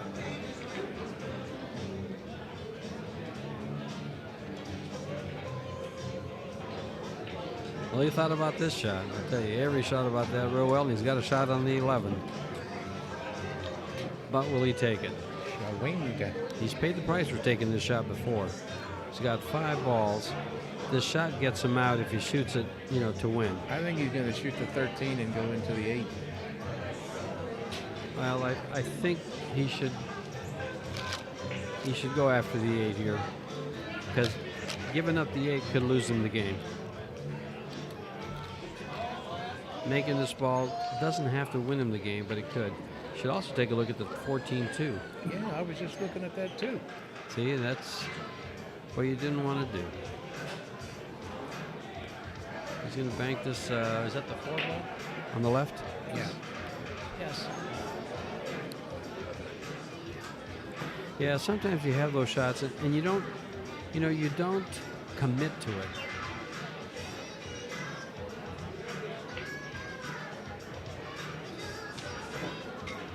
He's hit all the banks that he's missed. He's been short. He's been short in all his banks? Yep.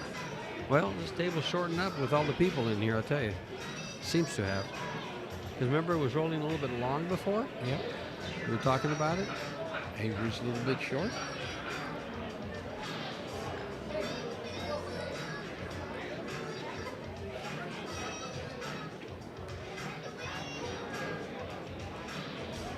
Take out the 14 and just stop the cue ball right there.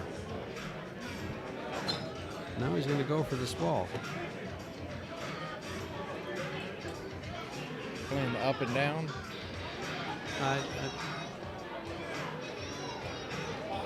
He doesn't have to come down too far. I'll say that. Just about the middle of the table would be perfect in the 13 or the 2. But I still like taking out that 14 ball and stopping the cue ball there. I'm with you, George. Just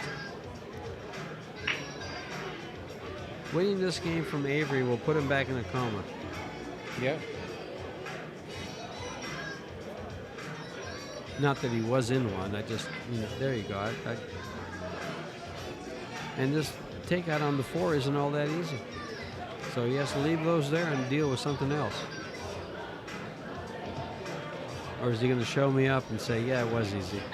He can bank the 5 ball.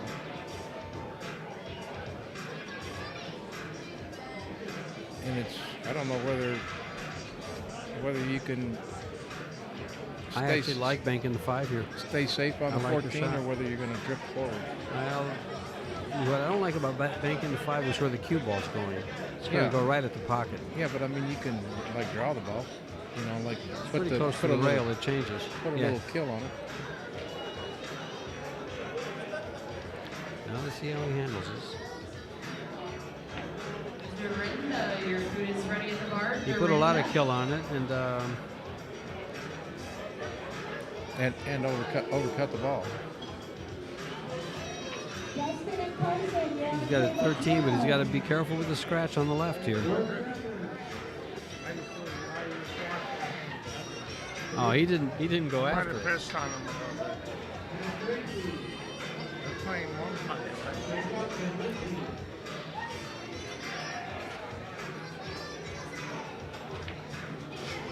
Nice cue ball by Avery. Very, very nice cue ball. Just a dead cue ball.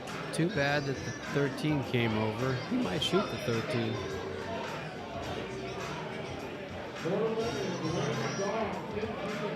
And then again, he just might shoot the oops.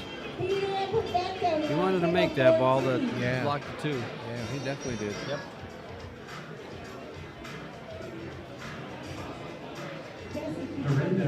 He's shooting the 2. He's gonna high karate the 4 ball. You need a drink or anything? No, I'm good, man. How about scrotum back? I'm good. Thank you. I give you your name in it. You're a little cooler. Island Man, you're right. Speed is everything in bang pool. It's also everything in one pocket. Speed is very important in just about all pool games, but more so in. Whoa! Do you use that Italian word, fortunato?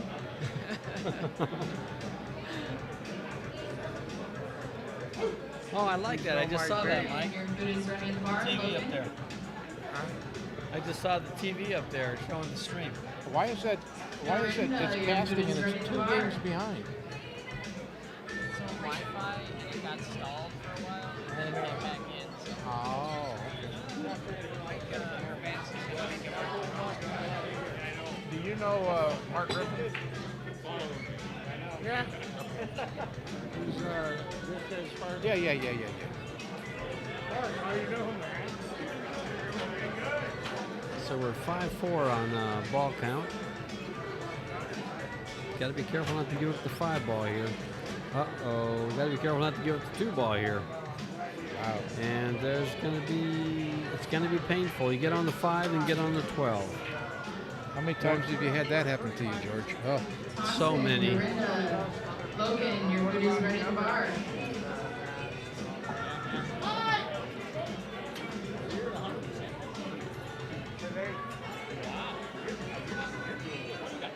This might go right into the 12 and leave You're up himself on darts. straight in. Yeah, with that bitch, the worst player in the tournament. You're a good man. I love you. And this one for the win. You always been good. You always been good to me. So I'm driving this thing. I'm trying to make it fun. We got a Nice dog. shot. We got a dog fight. Yes, we do. It was. The score was 5-2, and now they traded games, and now Chris has won 3 out of the last 4 games, and we're at 6-5. Avery's won 3. Avery, I'm sorry, Avery's won.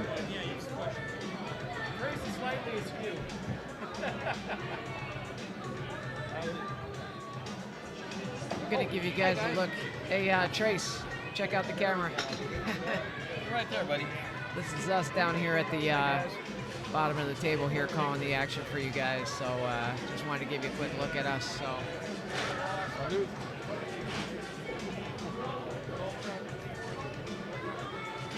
Look at Avery. He's pumped up again. Yes, he is. Well, he just closed the gap. He was down 5-2. Yeah. laid down a nice break too. He laid down a real nice break. I love when that cue ball's less than an inch off the rail. That might be inch and a half, but it works nice there.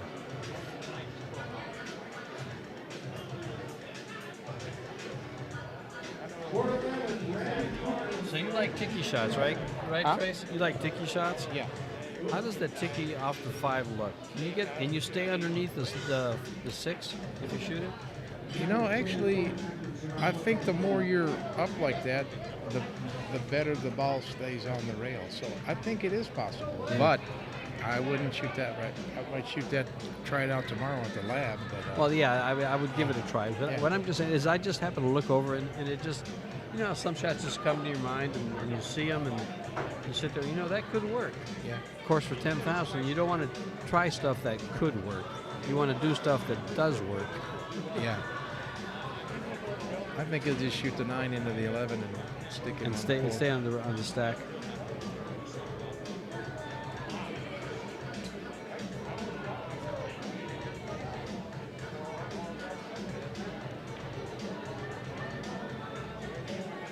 Looks like he's shooting the 10 and staying on the 12. Oh, no? I don't know that shot, George. Well, we just learned it. We have to replay it to see it again, though, but we just learned it. Let's replay that one about 8 times so Yeah. we can figure out what happened. That was a great break by Avery, and just as good of a shot by Chris Adams. 45-year-old from Phoenix, Arizona, just made a statement with that shot. Said, "I'm here to play, and your good breaks don't bother me." The owner of Jicky Jack's Sports Bar, 95th Avenue in Camelback, right behind the In-N-Out Burger. How about banking that 7 ball off the 3? Or that.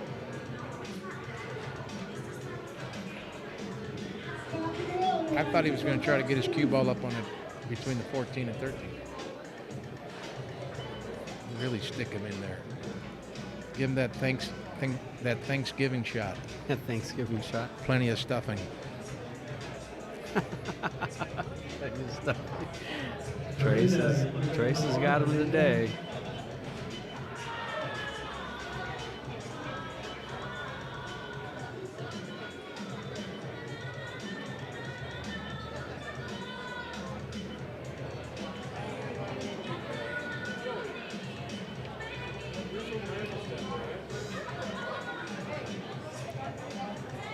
You know those soft shots like that with the cue? I have a problem with those. I'm not very confident with them. Tell me how to shoot them. You got to just practice hitting that soft touch. Oh, you said the one thing I hate. Practice. Practice. How do you guys feel about the pace of play today? It's excellent. Yeah, It's excellent. I agree. We've played 11 games in just over 4 hours. 11 games. So about 20 minutes a game. That's kind of what we thought we'd get with these two guys, right? They don't push a lot of balls up table typically. They only had one up table game. Maybe two. Maybe two. Yeah, maybe two. Well, they had one that had 4 or 5 balls up table, and then there was one that had everything up table. When we were doing the raffle, Yeah. it worked great for us. Yeah. And even the up table games didn't last exceptionally long. No. They right away put balls into play and it came down to 1. Well, you know, some players are just they're satisfied with just bumping the balls. These guys are real proactive. They're trying to put balls in play, trying to challenge their opponent, you know, and put them in bad spots. And once you get one ball out from up there, down below, then all the rest of the balls can come down too. Yep. You know, the one thing I say about stuff like this is they're trying to beat their opponent, not bore them. Yeah, exactly. Nice little bank. Yes, it Reece. was. I don't think he wanted that one to go though, because he buried that cue ball in there pretty good.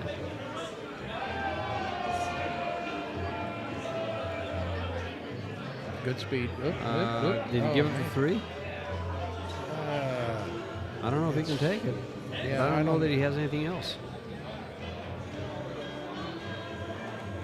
Yeah, he can kick to the end rail again.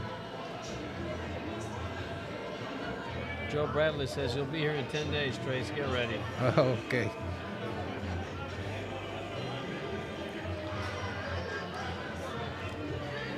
He'll be here just in time for the $100 one pocket. There you go.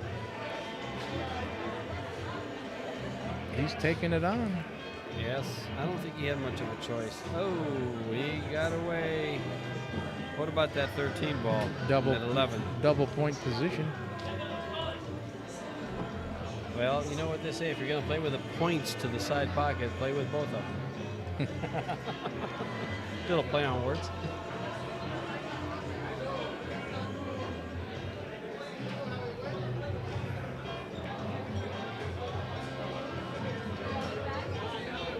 I can't tell what's good here. I'm not sure if that 13 ball goes. I mean, that's going to... See, those shots can cost you. I'm sorry that... Do you go rail first on the 6? No, I think I'm just going to get one ball. Okay. I'm not going to try to do anything from here. I'm just going to get one ball. Maybe try to draw back where I might be able to bank to 14. I think that's what he tried. I've actually tried to develop that shot, going rail first. I've gotten where my confidence is so-so at it. I don't know that it's the right shot. I know it's shots that can get you a lot of balls. Well, if you say that, yeah, that was ill-advised there. That was oops. Yeah. If you say that word that you don't like, practice, and you're good at them, then shoot them all day long. Yeah, well, that's just it. See, I just don't have... You know, a long time ago, when I was on the city payroll,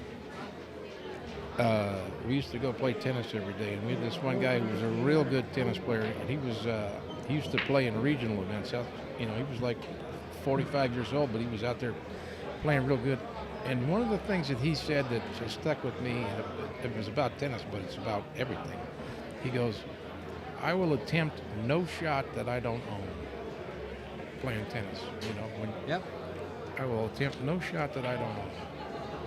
And you know, as far as tennis goes, you remember for the longest time, one of the recommendations for pool players was to read the inner game of tennis.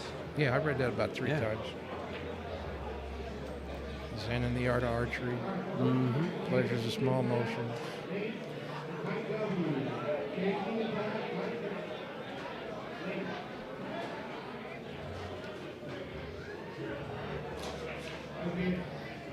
Nice cue ball. Gum, your food is ready at the front bar. Gum. Ladies and gentlemen, bullshitters, I'd like to take a moment to thank you all for coming back in. We are happy to be at 100% again, thanks to the governor. But due to that, we still do need you to pull your masks up. Ladies and gentlemen, if you're sitting at the table, hanging out, walking around, do us a favor and pull that mask up. Help us stay open so we can get rid of this stuff. Thanks for coming out and have a great night. Me and Sarah have been together 15 years. And when she goes to work at the ambulance, she takes that book, The Inner Game of Tennis, with her every time she goes to work. We've been together 15 years and she still hasn't read it. Well, she's got it with it, though. She's got it with her, though. I'll get it out there right in a little while, guys. The Sorry. intentions are good. Yeah. George, I think you need a shot of tequila. I don't know. Let's get one.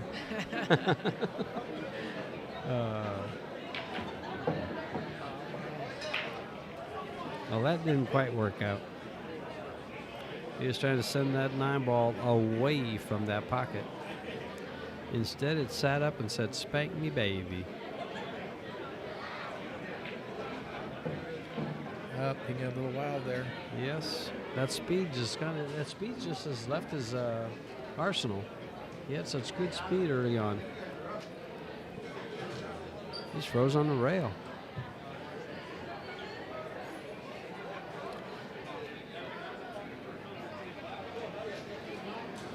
He might back cut this 4-ball.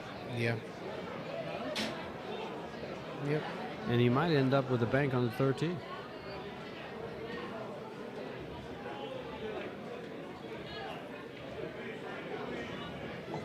Perfectly executed. Mm-hmm. Well, let's see. Now, is he going to over-torque this, put it in the hole, or leave it short? A lot of high right English. Drain. One rail. Look at this. He over-torqued it just a little because it touched its feet on the way in. Boy, he just got 4 balls from nowhere. Yep. Or 3 balls, whatever it was. He loves banking. He makes one, that's the way banking is. You make one, you're going to make 3. They come in groups of 3, huh? Yep. 3, 4. They're like grapes. You get them in bunches. And all of a sudden, our ball count is 5-4.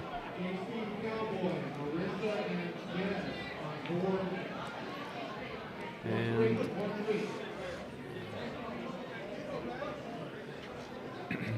he's not going to bank this.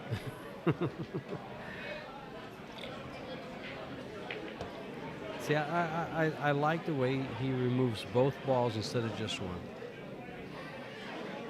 Power leverage. Mm-hmm. If you're going to get it done right.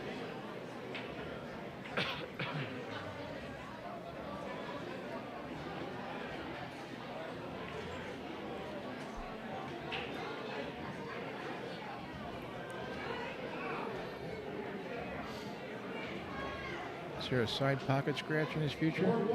No, oh wow, he's hit that ball really good.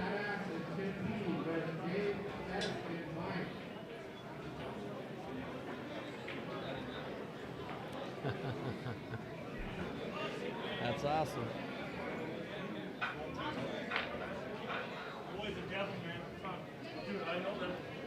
And left no shot. Just play with the 1 ball a little bit and see what you do up on top there. Just don't give up. I try to close his banking lanes with that 1-12, 2-12. No, I'm gonna shoot the 15 and spin down 3 rails back to the center diamond. Oh, I see. You're going to shoot the left side of it. Just There like you that. go. Okay. I thought you were going to shoot it at your hole. And I No, said, no, there's no spinning down. You're going to run into the other ball. No.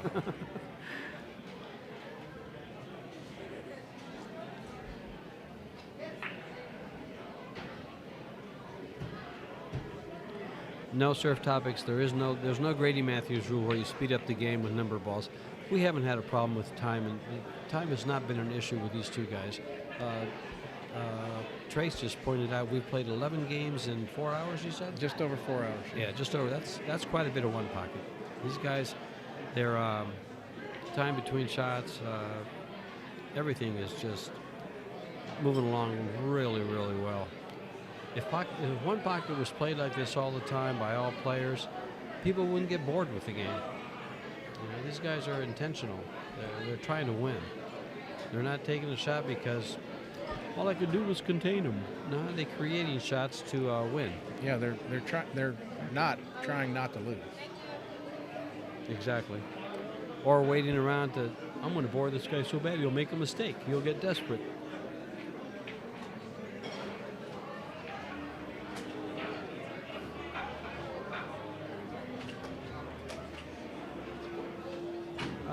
This 12 ball does bank, but I believe he might give something up on the 15. See, George, you've been banking these balls like this, where you right through traffic. I cannot bank these balls without shooting the 12 right into the end rail and then hitting the 2, and send both balls to your hole. I cannot. Well, it's because I watched Avery shoot. I cannot shoot that ball like that. That's a nice shot. Great shot. Great shot. Another shot he had was Tyler to Trout, your kick food's ready from the Omar. 14 That's down. Trout, your food is ready. I would like to blow up that microphone, guys. I really would. That hurts my ears.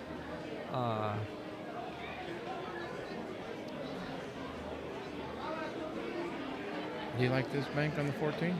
I can't see it. It was probably about 0.8 diamonds and off about a half a diamond, and he was like straight on it where he had to spin it. And Then I don't like it. yeah, I didn't like it either. To make it, you had to lose your cue ball. I like But shooting this shot. Oh, he got a kiss. He didn't put enough spin on that cue ball. A little bit more left English, but then you don't hit it that good. He hit it good. yeah. Yep. He's going to go for the 2-railer.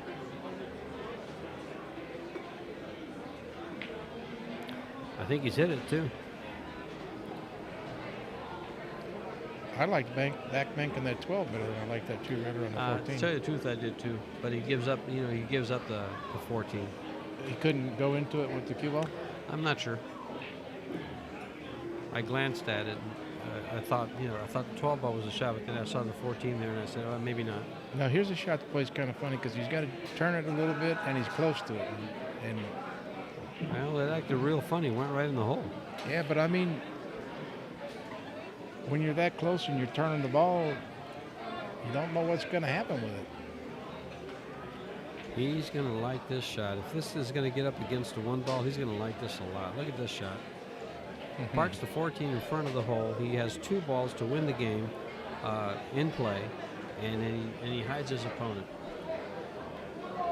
So he either goes for this 12, or he banks the 12 ball out of his hole and tries to put the cue ball behind the 14. I'm gonna 2-rail the 1 into the 14.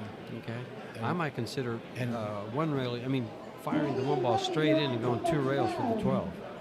If I'm going to have to shoot, I might as well shoot something like that. So, yeah, he did that well. Yeah, real nice shot. Real nice shot. He didn't try to park it behind her. He says, I'm going to move it. Yeah. That's perfect. Good thinking, kid. Mm-hmm. Good thinking. He says, I can play a little bit of billiards. 12 ball. I think he heard me. I said it pretty loud. You got a bet on this match, George? Are you favoring one player over the other? No, I'm not. Oh, okay. Not at all. Did you get him to sign the paper, Joey, that he didn't have any? Well, he didn't even shoot the 12. He shot the 10. And it was headed right for the hole. But now he's going to have choice. 14, 12, 1. Which one's he going to bank next? I was wondering if he was going to 3-rail that ball. Well, that worked out good for him. He is going to stray back this 14. Yeah. Yep. And then the 12.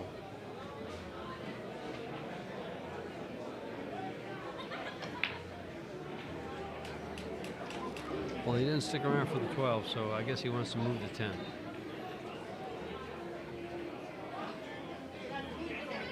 He's got 7.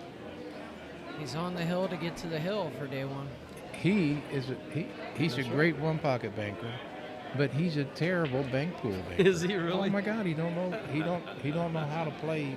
He don't know how to play, gangster bank, 9-ball banks. Because he just goes for everything. He don't know how to play. He don't know how to play safe. Do you play safe in bank pool? Yes. Yes. I'm kidding, guys.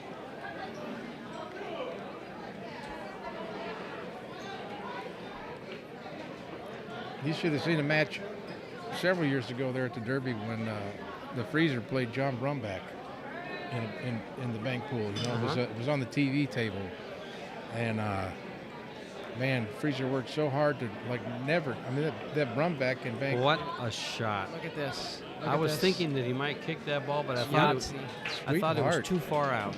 I thought it was too far out, and that was for the game to get on the hill for today. 7 games to 5.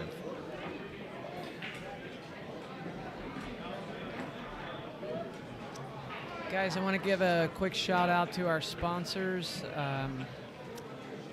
Mike Gwynn, Realty One, huge supporter of pool in Arizona. 1pkt.com, check it out. Some of the hottest one pocket gear out there. Melina Mike, check him out on Facebook. Guy who's in the know about pool. OBQs and shafts. I thank them for their support as Chris breaks these balls. Didn't hit them too good. Adam Kroll with Big Time Threads. Screen printing, manufacturing. Griffs of Las Vegas, wonderful pool room. Tony Chohan's Game Tight Apparel. And we're coming to you live from Bull Shooters in Phoenix, Arizona. So, guys, thanks so much for your support. If you can, shoot a donation over to George and Trace. They're doing a great job tonight. I think you'll agree. And we really appreciate the support. Share the feed, like it, all that good stuff. Thanks, guys. Steven Chandler, you're on table 12. Nice shot there to get behind the deuce. He's given up a shot on the 1 ball, though. And Chris will be very quick to take this and bring the cue ball down for position on the 5-8.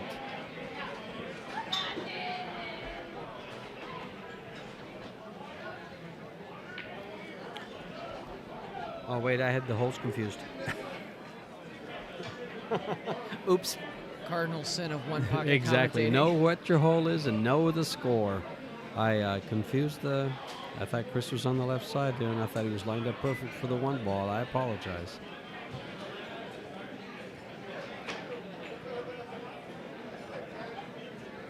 And he was trying to make that 2 ball with the cue ball, but has he given up more than 1 ball? It's a matter of, can he get back to where the 1 ball is with the cue ball? And can he stay off of it so he can draw the ball? He can get on the 3 ball. He can? That's what I'm asking. Can he get on the 3 ball? You got to come up and back. Easy. I don't know about easy. I don't like this 3 ball. Well, I mean, he didn't have to hit that ball that thick. Yeah. Well, I just Hit the ball way too thick. Careful up on top. Nice shot. Now, see, I like banking this ball into the bottom and sending balls over. Like and just stopping the cue ball right there. Every time I shoot that shot, George, the 9 ball comes out and sells out. Well, I can't say that that's the same thing that happens to me, but You know who hits that shot real good is Rick Cosman. I don't know who I don't know. I think I know him. Used to play over at the Pool and Brew with Steve Murray and. Well, I'm going to have to remind you, Trace, I'm from Tucson, and I don't know all the Phoenix players. I know quite a few of them. But, yeah, you just named Steve Murray. I don't think Steve Murray lives in Maricopa. I'm But not sure. they all used to. Hey guys, I want to point something out real quick and get your take on it. You know, I've known Chris for about 15 years. We first met in Richmond, Virginia, and you know, it's not often that you see him this serious in a pool match. Normally he's laughing, joking around, and granted he's betting $10,000, but he's really focused tonight.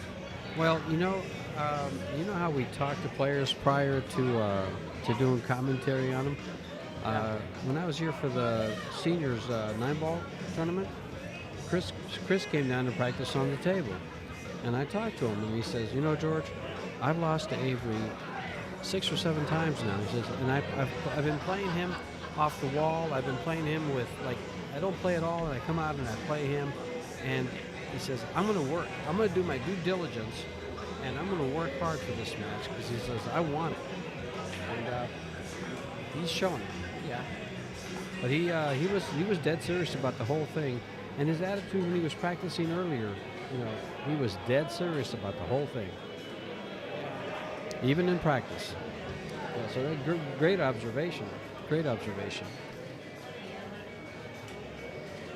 He's liable to smile a little bit if he wins this match on Sunday. He'll do a little talking too. Yeah, he might be smiling more than a little bit. He'll be looking for the mic and I want to thank all these people, and He'll be banking this 15 ball too. Trace, you think he'll give some shout outs on Sunday if he wins? well, he's got to get there. He's a long way to go. All right. Whoa. Yeah, you ain't gonna get there like that. That was what's that? You draw for show and Putt for follow dough. for dough, putt for dough. You drive for show. Drive for show and putt for dough. That shot surprised me. He Yeah. was trying to draw straight back and get on the balls. Yep. Missed it. See, I think it's got to do with the crowd conditions in here. Everybody, all the banks are banking short. You know those banks are. I mean, you can miss 1 or 2 of them, but not as many as these guys have missed. Yeah. Yeah, we probably have about 25 people. Look at this shot. Nice shot. We probably have about 25 people sweating the action around here, and then we have darts going on the other side of the room. There could be 100 people in here. And there's the bar table tournament going on too. On the diamonds, just at the head of the table there, on the top of your screen.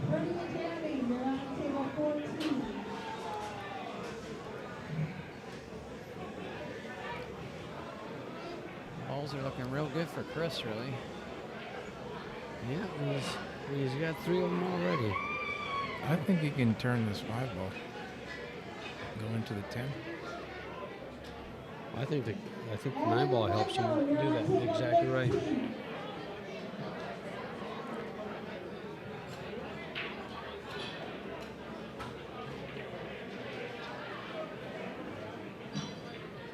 Well, he just says, I'll do it a ball at a time. I'll take one from his side and put it on mine.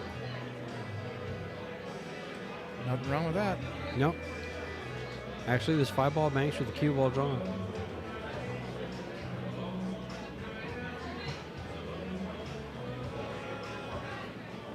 Put a little lye in his drain, cleaned it out. Now he's ready to make some balls Yeah, if he he's gets a opened them chance. up. He's got 4 balls directly in front of his hole. They go right to it. He's going to start with the 1 ball.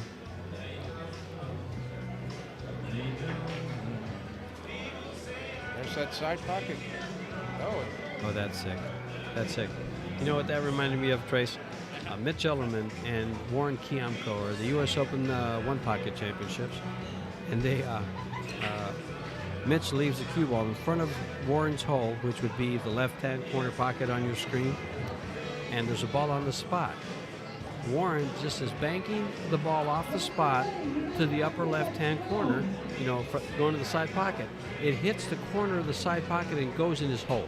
For the win. Comes back in his hole, yeah. Comes back in his hole. Yeah, Mitch showed me that shot. He was sick. We were sick. We were sick in the booth. Hey, And guys. Warren couldn't do anything but smile. Guys, Chris has a good chance to get out here, and that would end day one. So I need one more trivia question so I can give away Oh, another wow. Big Time Threads shirt. What about like a weird rule question with Warm Pocket? You got anything like that? How about the trivia question I put on Facebook? Is that too easy? No, I like that question. All right, you've got, I'll give out the trivia question. You've got Scott Frost, Trace Kane, and myself, George Steachea, doing commentary. What do all three of us have in common as pool players? First one with the answer gets a Big Time Thread shirt. And it's not that we all live in Arizona. That was Joey's concern. Chris takes down day one, 8-5. Up, Envy Mills. Who's Envy Mills? You're all old. You all commentate. Hey, Envy Mills is right. We're all left-handed. Envy Mills. If we're not friends on Facebook, hit up Joey Ryan on Facebook. Shoot me a message, and we'll figure out a way to get you this Big Time Thread shirt. Okay, bud? Hey, thanks for watching, everybody. Tune in again tomorrow at 4 o'clock when Scott Frost will be in the booth with the voice of the Arizona Desert Classic Tour, George Steachea. Thanks, guys. Thanks again for joining us, all 169 of you. It's a pleasure having you. Thanks for your donations. And check out Joey Ryan's Pool Player podcast. I mean, he's doing wonders with this. He's really promoting pool. One of the first things that's come along in a long time. Good night, and we'll see you guys tomorrow. Joey might have some more things to say. No, I think that's good. Thanks, guys. Appreciate it, George. Thanks, Trace. See you guys tomorrow.